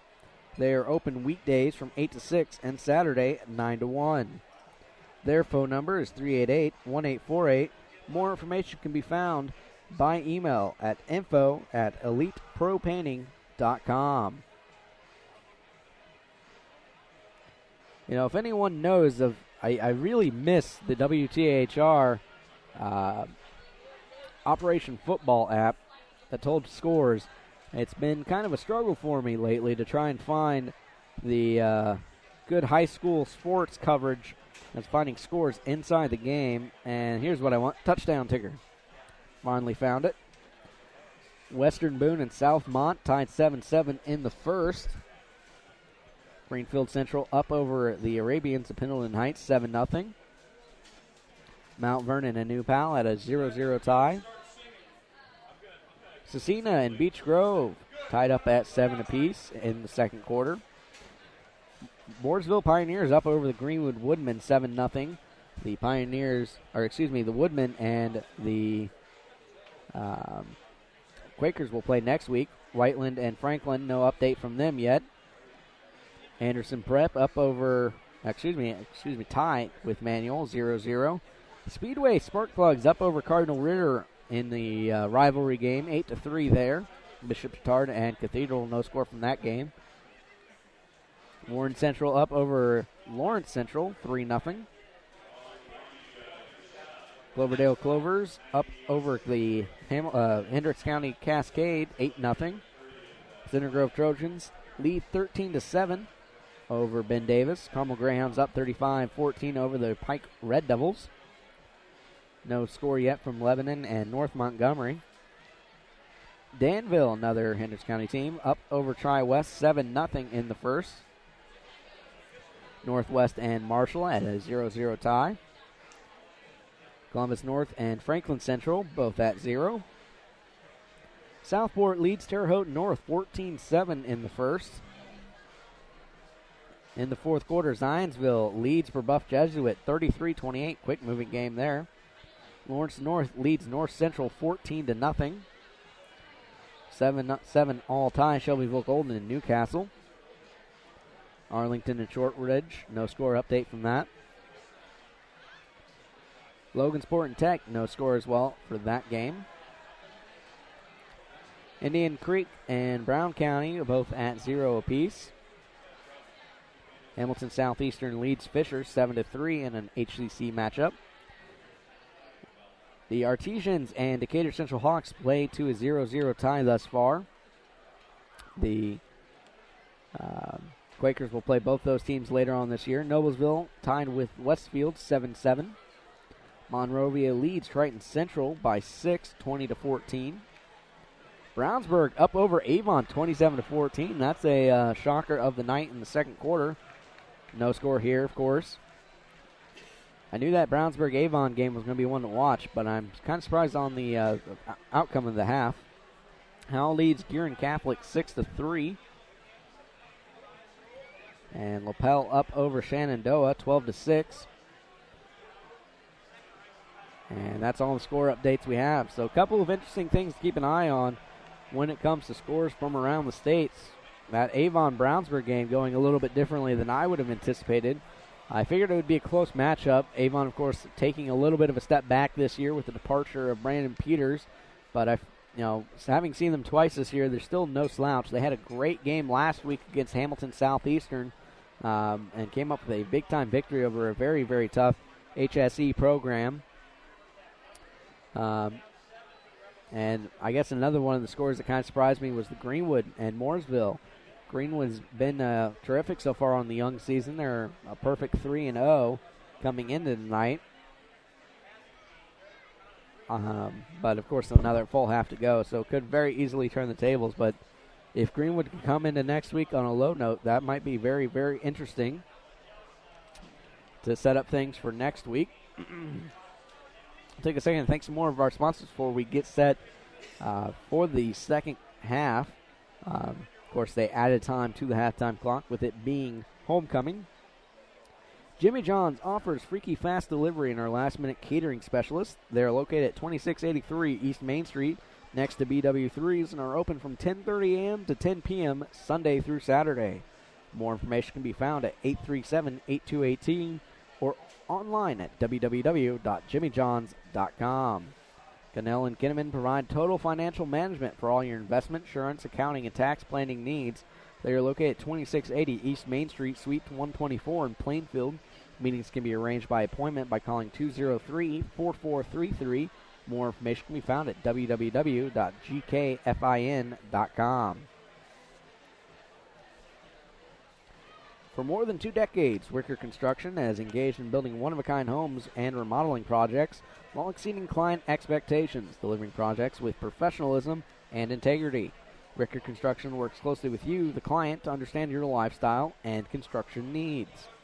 The Beacon Sign Company specializes in local high school sports and event signage needs. This is their 13th year of supporting the Red Pride football program. They are located at 9305 East U.S. Highway 36 in Avon.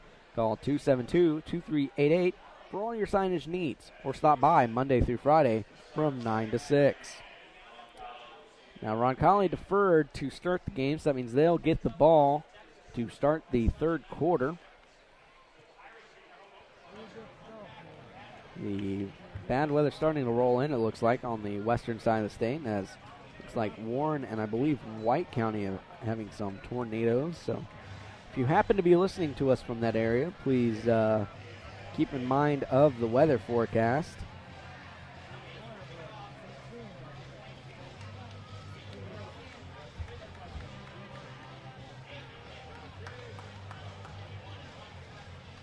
So Hagee on to kick it away for Plainfield. Tornado watch in effect till 2 a.m. for the metro area at least. Back deep to return as Hagee puts a leg into it and drifts over to the right side into the end zone for a touchback. Kuntz as well as Nate Fisher were back deep to return for Roncalli.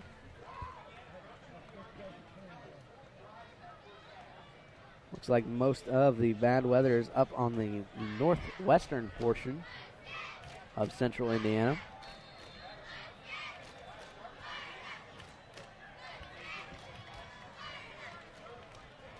So Roncalli will have it 1st and 10 from their own 20-yard line. Tight formation for Roncalli, no receivers out. Connor takes it in the pistol. He'll hand off on the short pitch to McGillum. Gets ahead to the 20 and in pursuit, brought down by a couple of tacklers, including, check that is Parker Hammernick.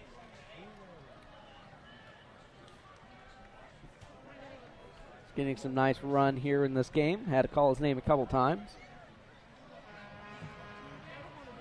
2 receivers go wide to the left. That's Smock and Lodeman. Otherwise, a tight jumbo set up front for the Rebels.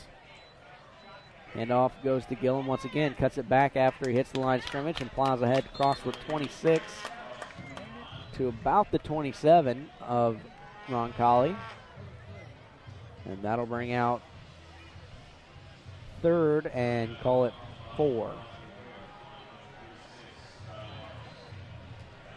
Good opportunity here for Plainfield's defense to get off the field if they can hold them. Lodeman and Smock go wide to the left. Fire, Parker, both up front, extra blocking. Connor takes it, hands off to Gillum. Gillum puts his head down, gets across to the first down, up ahead to the 31, and that'll move the chain. So it'll be 1st and 10 for the Rebels, who look to be trying to get it done on the ground. That might just well set up their passing game.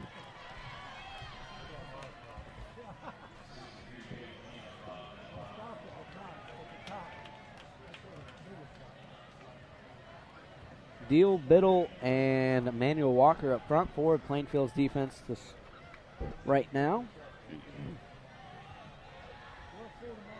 A couple of linebackers join in, of course.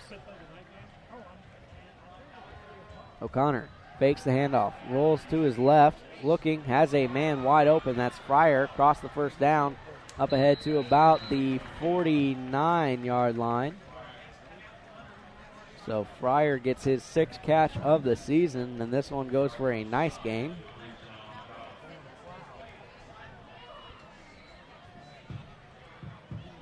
For defense, it's very interesting trying to face a, say, left-handed quarterback compared to a right, particularly when they're on the run like that. Most right-handed quarterbacks aren't going to make that throw across their bodies, but a left-hander one, that's pretty easy. 2 receivers near side for O'Connor. He takes it, and he'll hand off to Gillum, puts his head down, and plows ahead.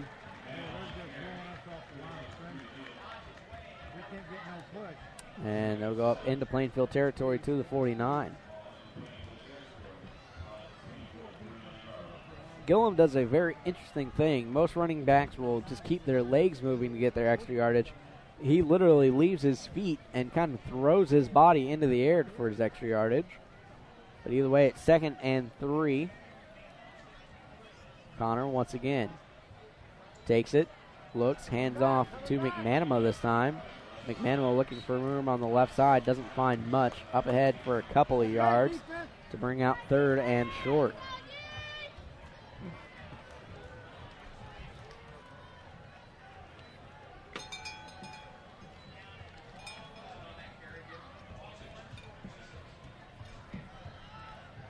McManama stays in at running back for the Rebels. Plainfield looking for a stop here. 2 receivers either side for the Rebels. About 7 men in the box for Plainfield. Quarterback sneak, and it'll be interesting to see where they spot it. One ref is short, so it looks to be just short. We'll see where the official spot is. It's going to be close. And they're going to call 4th down. So it'll be 4th and inches for the Rebels. We'll see what they elect to do here.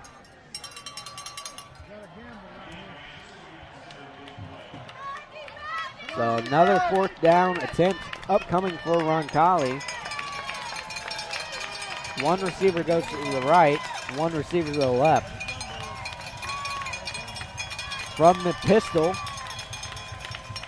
O'Connor takes it, hands off, and he's brought down for a huge tackle for loss by Bryce Biddle, who came in out of nowhere right after the ball was snapped to bring down the ball carrier in the backfield and force the turnover on downs. Great play by the senior nose tackle, Bryce Biddle, with a huge, huge play for the Plainfield Quaker defense.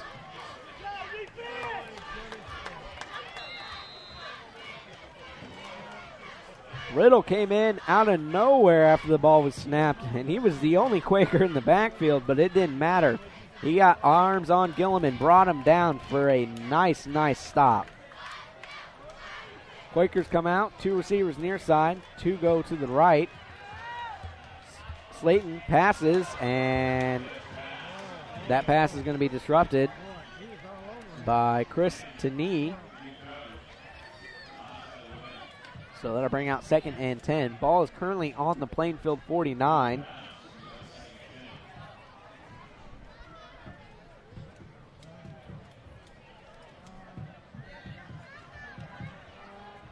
Luke Middleton comes near side. Dante Keys goes wide to the right. Slayton will hand off, this time to Gadia. Gadia up ahead for a nice 5-yard gain to make it 3rd and 5. Very manageable down right now for the Quaker offense.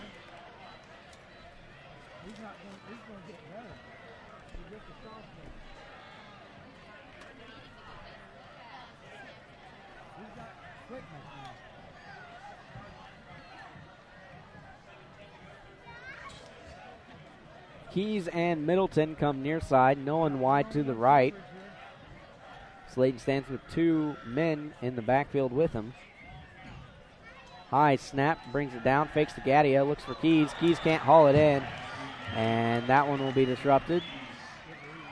And that'll bring out 4th down. So Hagee will come back on for his 5th punt of the night. We're still at a 0-0 tie, 6:54 left to go in the 3rd quarter.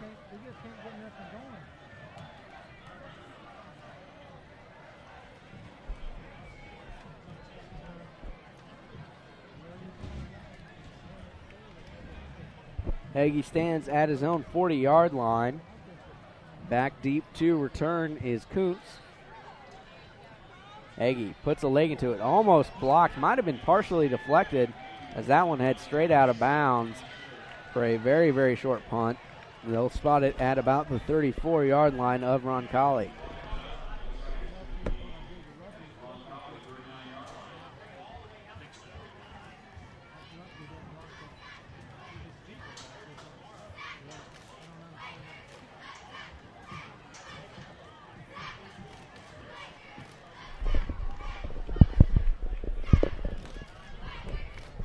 So, believe that punt was partially deflected. Either way, it'll be 1st and 10 for Roncalli at their own 39.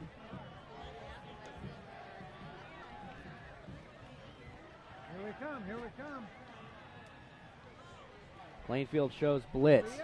Handoff up the middle, and minimal gain this time. Maybe 3 yards, possibly 4 actually. Let's see. We'll call it 3, so it'll be 2nd and 7. As the ball carrier that time was Gillum.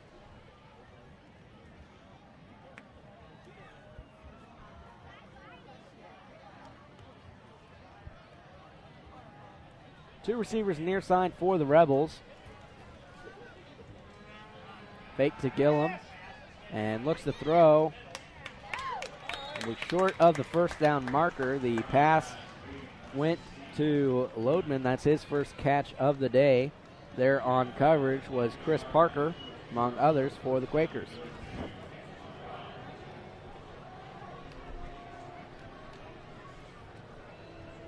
So another big 3rd down play here for the Rebels, or excuse me, for the Quakers.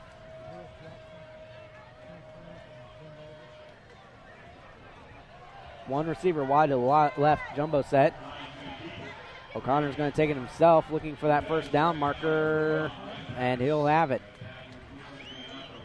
Tough running that time by O'Connor. We haven't seen him bring the ball down too much tonight and actually go for positive yards. He is very, very capable of doing that coming into this game, as we talked about, has over 100 yards rushing on the year, including a rushing touchdown. No receiver set this time. Everything's bunched inside for the Rebels. O'Connor takes it, looks to pass, looking, throws the long ball, batted up, and almost intercepted by Plainfield, but it'll fall incomplete. First time we've really seen Roncalli go down the field with a pass, and it almost costed.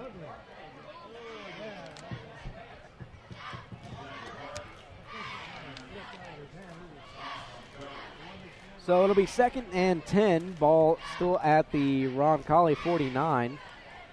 5:06 left to go in the 3rd quarter. 0-0 tie. Lodeman and Smock come near side. Nobody wide to the left for the Rebels.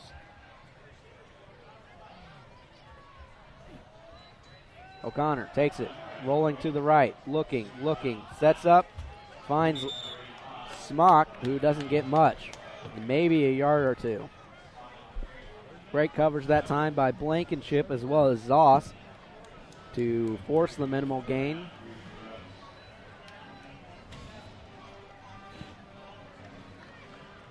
So that'll bring out third and call it 8. Ball on Plainfield's own 51. There's no such thing as a 51-yard line. Plainfield's own 49-yard line. 2 receivers either side for the Rebels. Pistol formation for O'Connor. O'Connor fakes the handoff, rolling to his left, has pressure, throws, has a man in the middle of the field. And that was Jacob Fryer, but he was brought down very, very quickly by Michael Papas on the tackle. So great open field tackle by the junior, forces the 4th down for Roncalli. And they'll send on the punt unit. So Strakowski on for the punt. Flick goes back deep to return. Flick stands at about the Plainfield 10. Strakowski standing at about his own 37, maybe 38-yard line. Strakowski takes it, puts a leg into it. High kick, very, very short kick. Plainfield's going to let that one bounce. And it looks like it went out of bounds and then popped back in. So very, very short kick, and Plainfield will take possession. It'll be 1st and 10 from the Plainfield 23-yard line.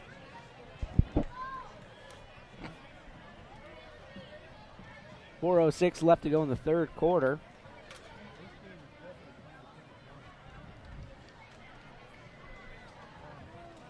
Very, very interesting game. I honestly figured this one would be more of an offensive showdown rather than the defensive fest that we are seeing here tonight. But I guess that's why the games aren't played on paper or by people with minimal knowledge like me. 2 receivers come near side, 1 to the right for the Quakers. Slayton has it. Man with him in the back, that's Gadia. Fakes the handoff. Finds Ritter in the middle of the field. Crowd wanted a flag. They're not going to get one. Ritter, the intended target, broken up by Kuntz.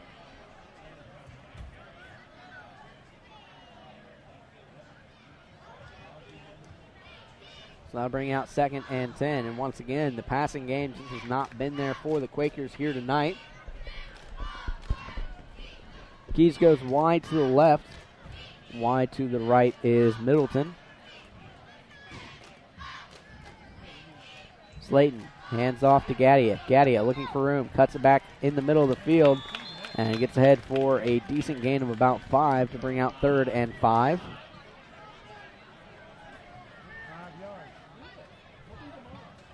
Tough running that time from the sophomore.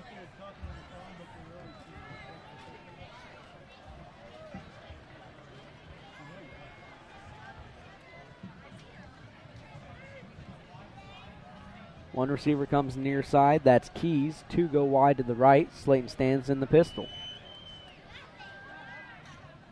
Slayton takes it. Quarterback option. He'll finally pitch it over to Gadia. Gadia spins, gets close to the 1st down marker, and he's going to get it there with forward progress before he was hit and knocked back. So, good run by Gadia. And that'll set up 1st down and 10 from the Plainfield's 34.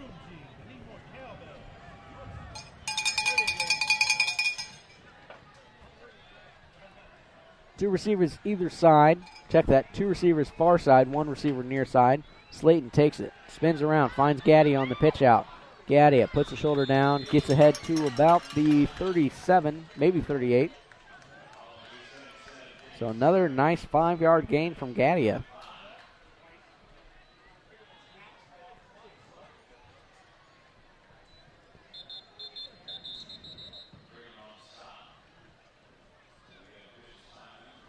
Official timeout due to a helmet coming off. That young man will have to step out for a play.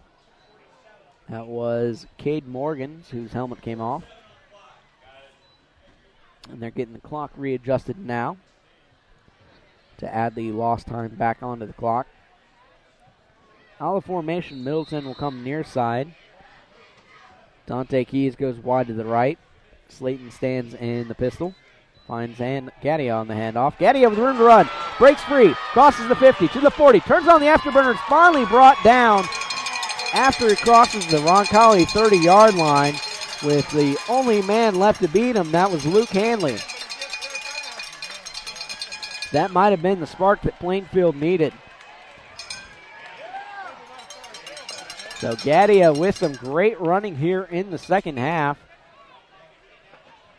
And that brings out 1st and 10 on the Roncalli 29. Keys comes near side. Going wide to the right is Middleton. Dawson Anderson checks back into the game. Slayton takes it, hands off to Middleton. Dawson Anderson. And Anderson gets ahead for a couple of yards, but a flag comes in. Looked to be in the realm of holding. We'll wait and see what the official call is. They get the ball spotted. And a sideline penalty against Roncalli. There's something you don't see every day. So I'm not sure what gets marked off, if anything.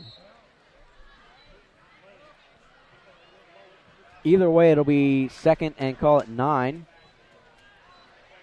2 receivers far side, 1 to the near side. Man in motion. That's Keys. Keys takes it on the sweep, looking for room on the outside. Doesn't find anything.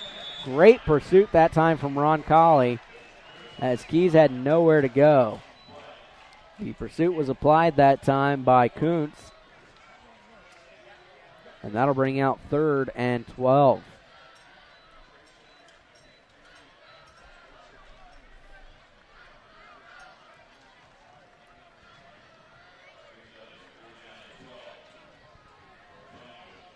So after that good run by Gadia, be interesting seeing what Plainfield can get out of this play. Might be able to set Hagee up for a field goal. 2 receivers to the right, 1 near side. Keys once again in motion. Quarterback option. And that one's fumbled, and we'll see who recovers it. Rebels say they have it, and they do. So it was a quarterback option. Slayton had it, waited too long to pitch it out. And just like that, it's a fumble, and it's recovered by Roncalli. So that one will not look very good on the film room tomorrow. Slayton had the pressure and waited too long to try and pitch it out, and missed his connection. So it'll be 1st and 10, minute 05 left to go in the 3rd quarter. Ball is placed on the Rebel 36-yard line.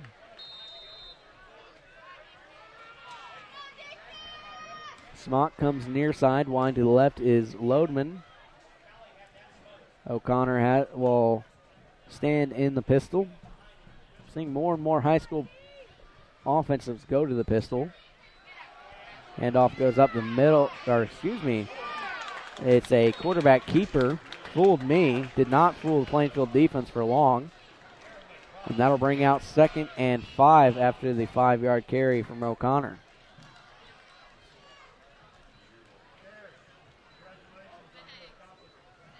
Clock under a minute now, closing in on 40 seconds. There will be one more play at least in this 3rd quarter. Lodeman goes wide to the left as well as Smock. Near side is Luke Dill. O'Connor takes it, looks to throw, and will be a completed pass, but short of the 1st down marker, as it was a sliding catch. Catch was by Ludman. So still a 0-0 tie heading into the 4th quarter.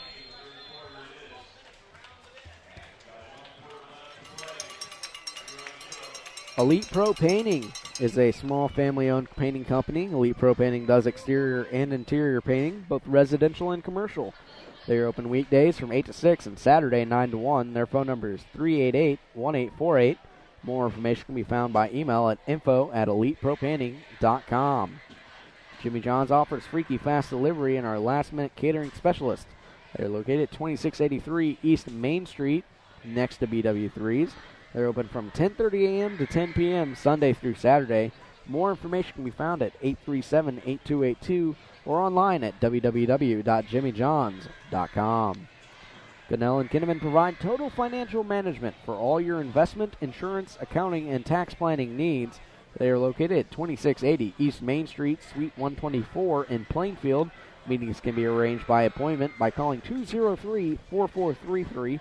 More information can be found at www.gkfin.com.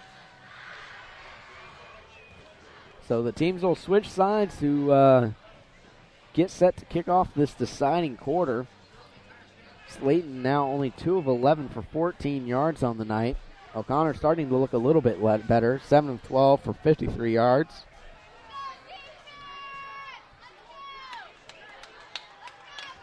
So a critical third down here upcoming for Roncalli. They have Smock near side, Ludman wide to the right.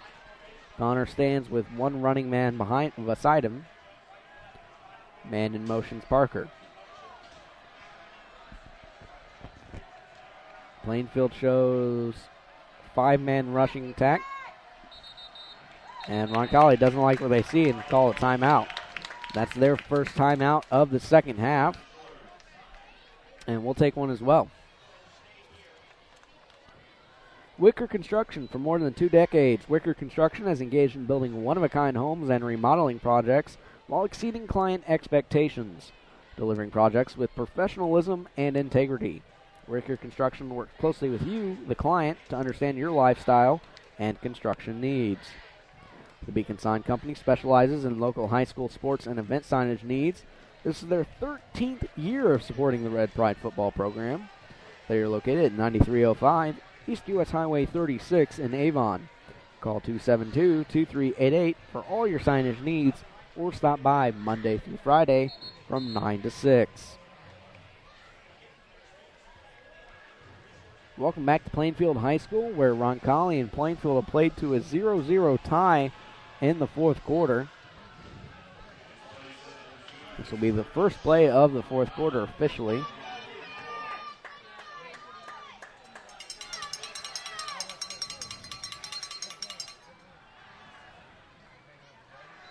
And they have to respot the ball. So it's 3rd and 1.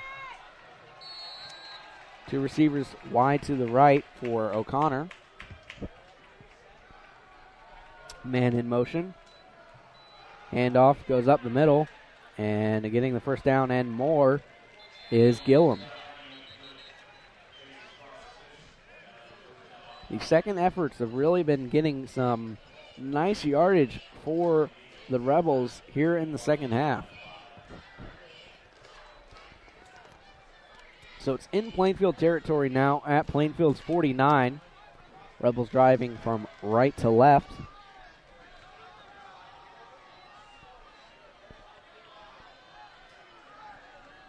Two receivers go wide to the right, same formation we just saw. Handoff goes to Gilman, and he'll be brought down very, very quickly.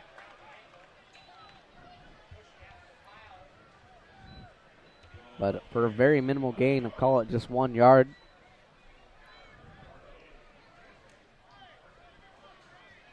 So that'll bring out second and call it 9.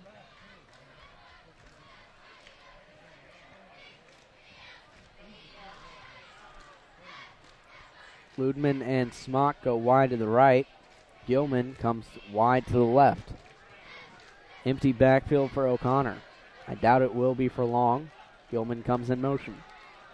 Gilman takes it on the handoff. On the in-around, has room to work with. Plowing ahead for extra yardage. Gets about 7 total to make it 3rd and call it 1.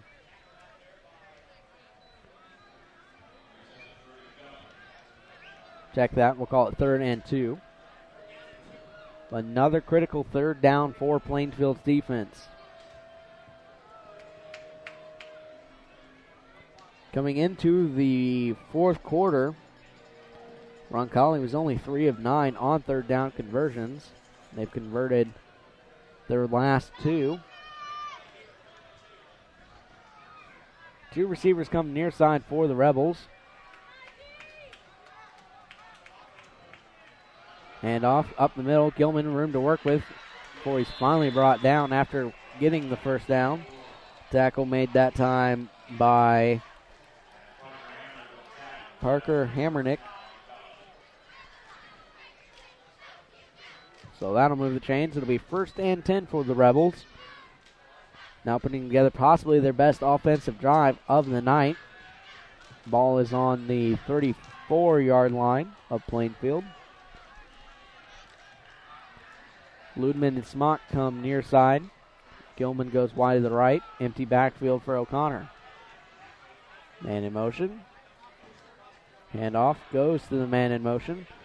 And he'll be wrapped up for a loss. That man was number 21, Nate Fisher.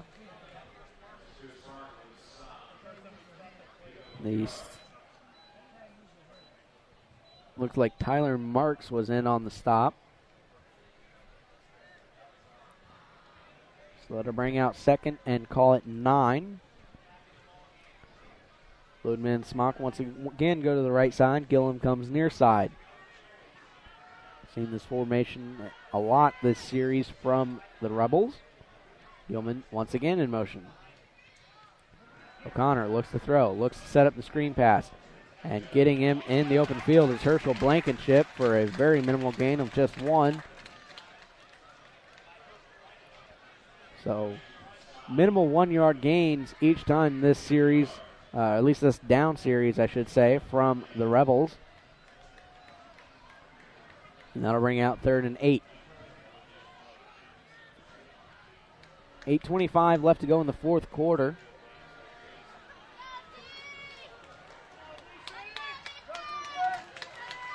Ludman and Smock come to, and Plainfield will actually take a timeout. They want to talk it over. This is a possible, very critical 3rd down. This is Roncalli's furthest drive into Plainfield territory. So we'll take a timeout as well. You're listening to AudioSportsOnline.com coverage of Plainfield varsity football. Pizza King is located at 8100 East US Highway 36, Suite A in Avon. Their dining room is open from 11 a.m. to 10 p.m. and carry-out is available from 11 a.m. to 11 p.m. daily. Their phone number is 272-1707. Pizza King has a TV in every room, a TV in every booth and a train that delivers drinks to each booth. Elite Pro Painting is a small family-owned painting company. Elite Pro Painting does exterior and interior painting, both residential and commercial. They are open weekdays from 8 to 6 and Saturday 9 to 1. Their phone number is 388-1848. More information can be found by email at info@elitepropainting.com. Plainfield breaks their timeout huddle and heads back out onto the field. This is a critical 3rd down play for the Quaker defense. 2 receivers far side, 1 near side for the Rebels. O'Connor takes, surveys, quick pass, and pressure applied, and he's not going to get there. It'll be just shy as the ball will be placed at about the 25. So it'll be 4th and 1. It'll be interesting seeing what the Rebels do. I imagine they'll go for it right here. So even though the 3rd down play was critical, this 4th down play is even more critical. Last 4th down play, we saw Bryce Biddle make an amazing tackle in the backfield for loss. Can he do it again here? He's lined up to the right on the defensive line. Bunch formation. Ball is snapped. Gillum takes it, has the first down and more.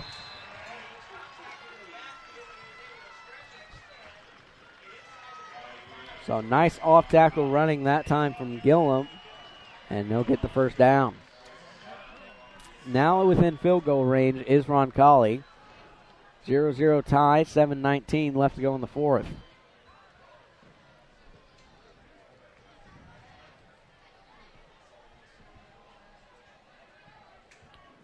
Ludman comes near side. Smock wide to the right. Gillum stands with O'Connor in the pistol.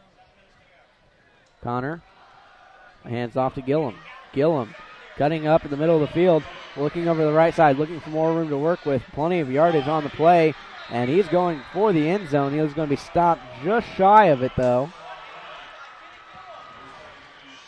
Great running up the middle of the field by Gillum. We might very well soon see our first score of the night.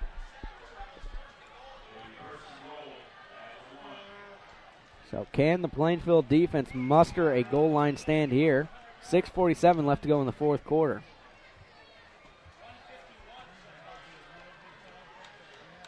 Two receivers come near side. That's Ludman and Smock. Bunch formation up front. Handoff. Gillum. Let him finish off what he started. Does he get there? He does. So Roncalli gets on the board and makes it 6-0.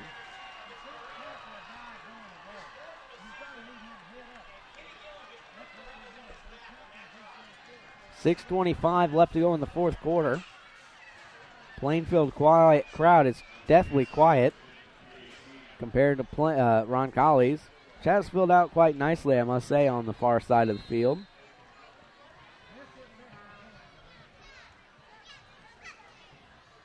PAT upcoming from Patrick Sandler. Almost blocked, but that one's up and in. So Plainfield needs to answer here. 6:25 left to go in the fourth quarter. That's the very first score that we've had in a very, very long scoring.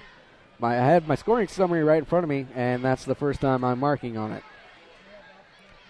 Been a very, very low-scoring affair here tonight.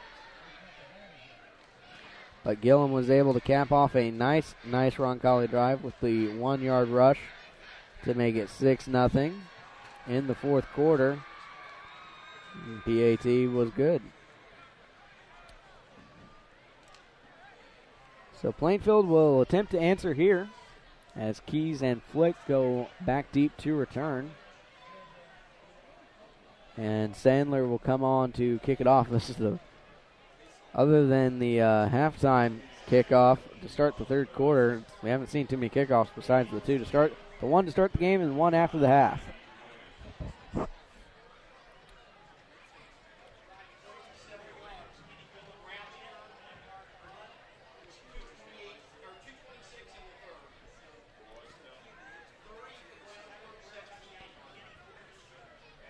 Sandler puts the ball on the tee.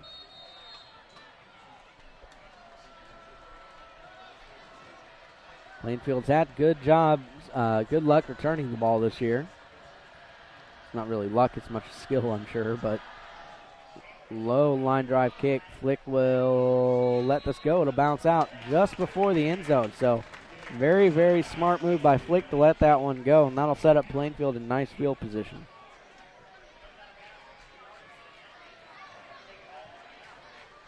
.625, Plainfield will have the ball. I think it's the 30 or 35 yard line in high school. Looks like it's going to be the 35.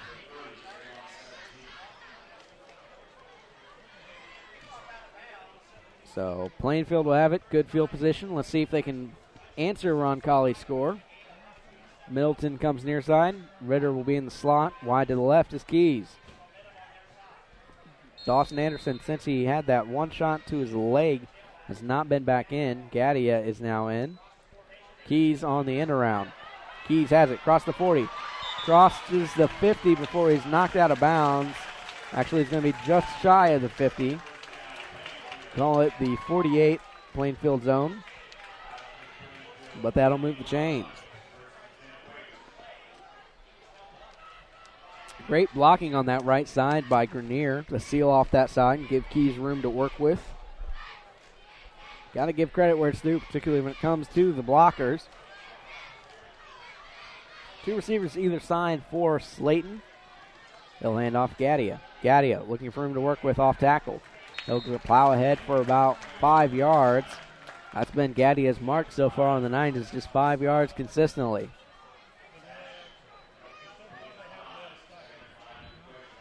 So it'll be second and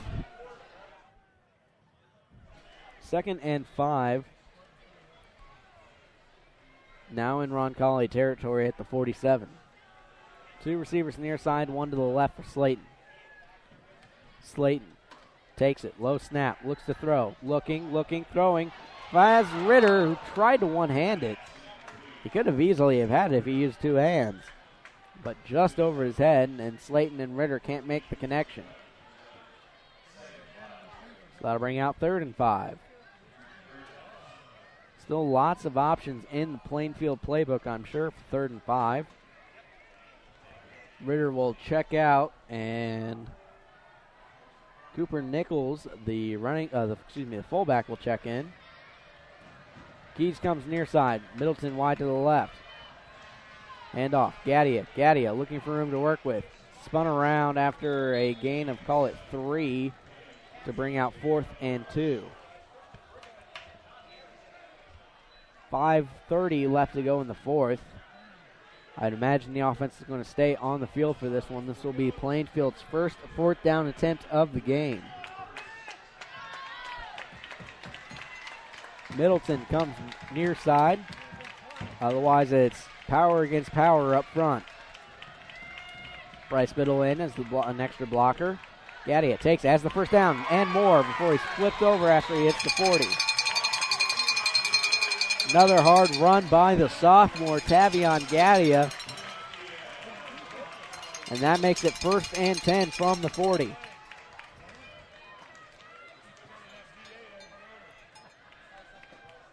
.4:55 left to go. Ritter comes near side.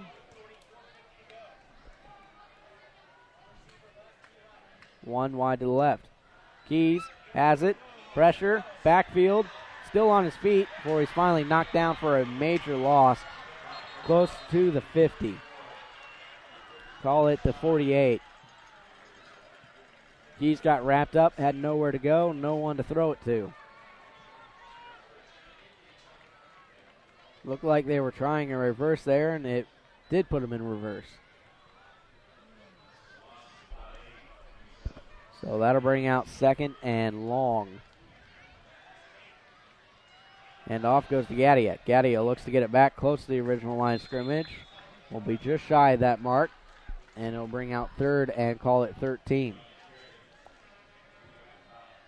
I would imagine with 3:57 left to go, down 1 touchdown, you're still probably in 4th down territory. So you got to keep that in mind. You want to be safe with the ball here, but you still need to get good positive yardage. You at least want to get half of the 13 you're facing. 3 receivers stacked to the left, 1 to the right. Slayton takes, fakes to Gaddia. In the middle of the field to Middleton. Middleton with room to run before he's finally brought down by the last man at about the 18. Slayton and Middleton with a great hook up there. And that'll move the chains. 3:27 left to go in the 4th quarter. So it'll be 1st and 10 from the, call it 19, maybe 18. Call it 18. Middleton comes near side. Keys goes wide to the left. Slayton hands off to Gaddia. Gaddia looking for him to work with. He doesn't find much. He'll be tackled for a loss, his first of the night. Didn't have much blocking up on that left side. Looked like Brady Adams got a little tripped up after the ball was snapped and just couldn't get the block that they needed. So that'll bring out 2nd and 12 for the Quakers.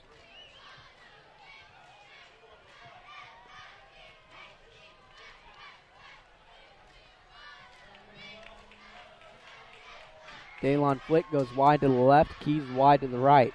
Ritter in the slot. Keys the motion man. Bad snap. And It'll just go in far into the backfield, and Slayton will just fall on it instead of trying to be a hero. There are two ways to look at that. One, it was probably a smart play just to fall on it, but two, there wasn't really anyone near him. He had an opportunity to still do something with it. That brings out third and extremely long with 2 minutes left to go. Now you're looking at a big play here to possibly set up a field goal and an onside kick, depending on what you get on this play. Two receivers to the left, one to the right. Slayton fakes to Gadia, looking, throws over the middle, and it's not hauled in.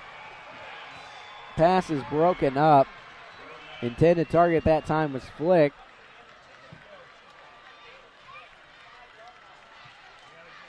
Roncalli played it very, very closely there.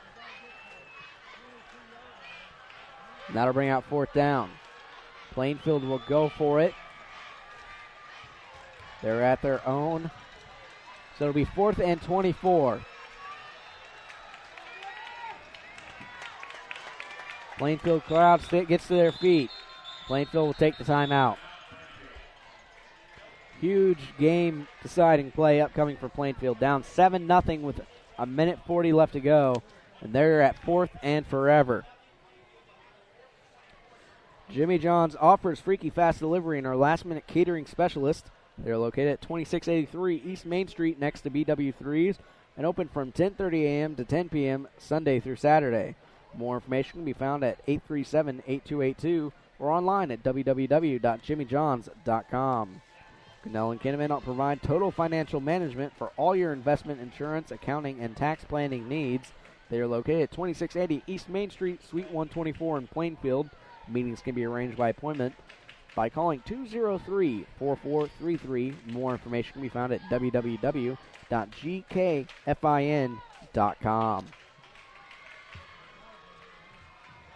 Game-deciding play right up here for Plainfield. Down 7-0 in the fourth quarter. A minute 40 left to go on the clock. They're at 4th and forever, and I do mean that quite literally. 70 across the state forever. 4 down and 24 to go. Middleton, near side. Flick wide to the left. Also lining up in the slot over there is Keys and Ritter. Tavion Gadia stands right to the side of Ben Slayton. Slayton takes it, surveys the field, looking, throws, and flag comes down. Keys got knocked down on the pass. Big time play that time, and a big penalty for Roncalli. It's not a first down, but that makes it much, much, much of an easier going for Plainfield. Instead of 4th and forever, they'll just call it Terre Haute to Indianapolis on 70.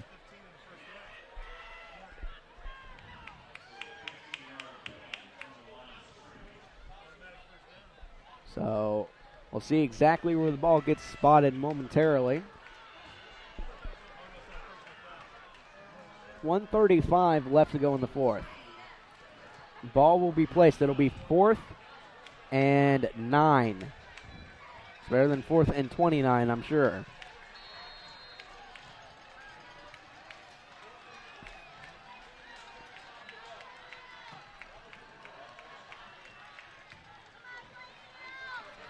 Middleton, near side, stacked up. Flick, Keys, Ritter to the left. Slayton takes it, looking, throws across the middle of the field, and it's picked off. It's picked off and intercepted by Josh Swan, who has the interception. There is a late flag on the play.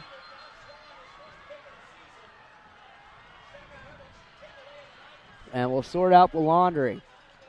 My least favorite thing to do. Well, sorting it's not too bad. Putting it away, that's the hard part.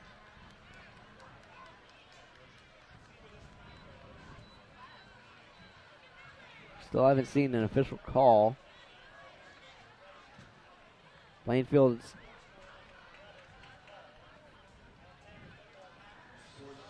so it's unsportsmanlike conduct, I'm guessing, for celebration, and it'll be half the distance to the goal. That still puts Roncalli in dangerous territory as it's 1st and 10 from their own 6. Lots of things can happen here. Plainfield shows blitz. Going under center is Connor. He'll take a knee. Plainfield quickly calls the timeout.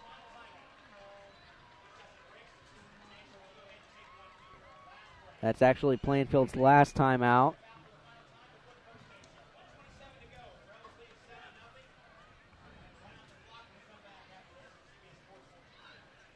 Trying to do some quick math in my head. Not exactly the easiest thing to do for a comm major. But I think that just might actually do it. Based on the fact that Quaker, I thought they had an extra timeout. I thought they still had 2, but they only had 1.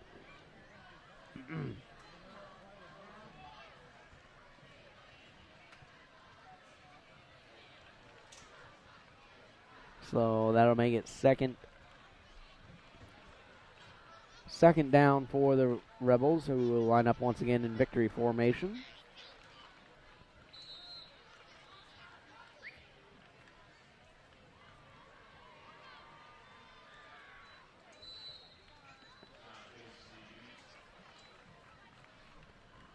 And the clock begins to run. And one more kneel down should do it. And so, yeah. Game over for the Rebels and the Quakers. Stranger things have happened, but there's a reason they call it the victory formation.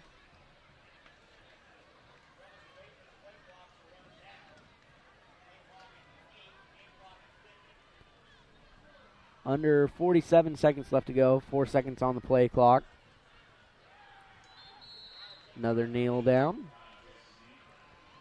And there'll be maybe a second difference between play and game clock.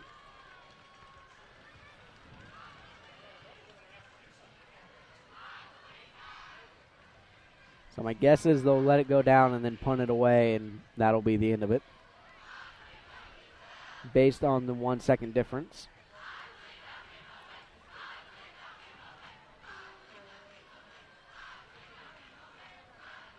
And they'll turn it over on downs. That's Plainfield ball. It took everybody in the crowd a minute to realize it, but that's bad game management for Roncalli. It was 4th down. They kneeled the ball down with 10 seconds left to go. They should have waited and called a timeout when there was just 1 second and punted it away, but instead they kneeled the ball down on a 4th down play, and Plainfield has one last opportunity with 10 seconds to make this game a tie. Wow. That's not good game management at all from Roncalli. Roncalli is stunned. Plainfield crowd realizing that there's something still to cheer about. Plainfield offense on for the field. Jumbo formation. Crowd is getting loud. 10 seconds. Gadia takes it. He'll be stopped short. They have to get to the line of scrimmage.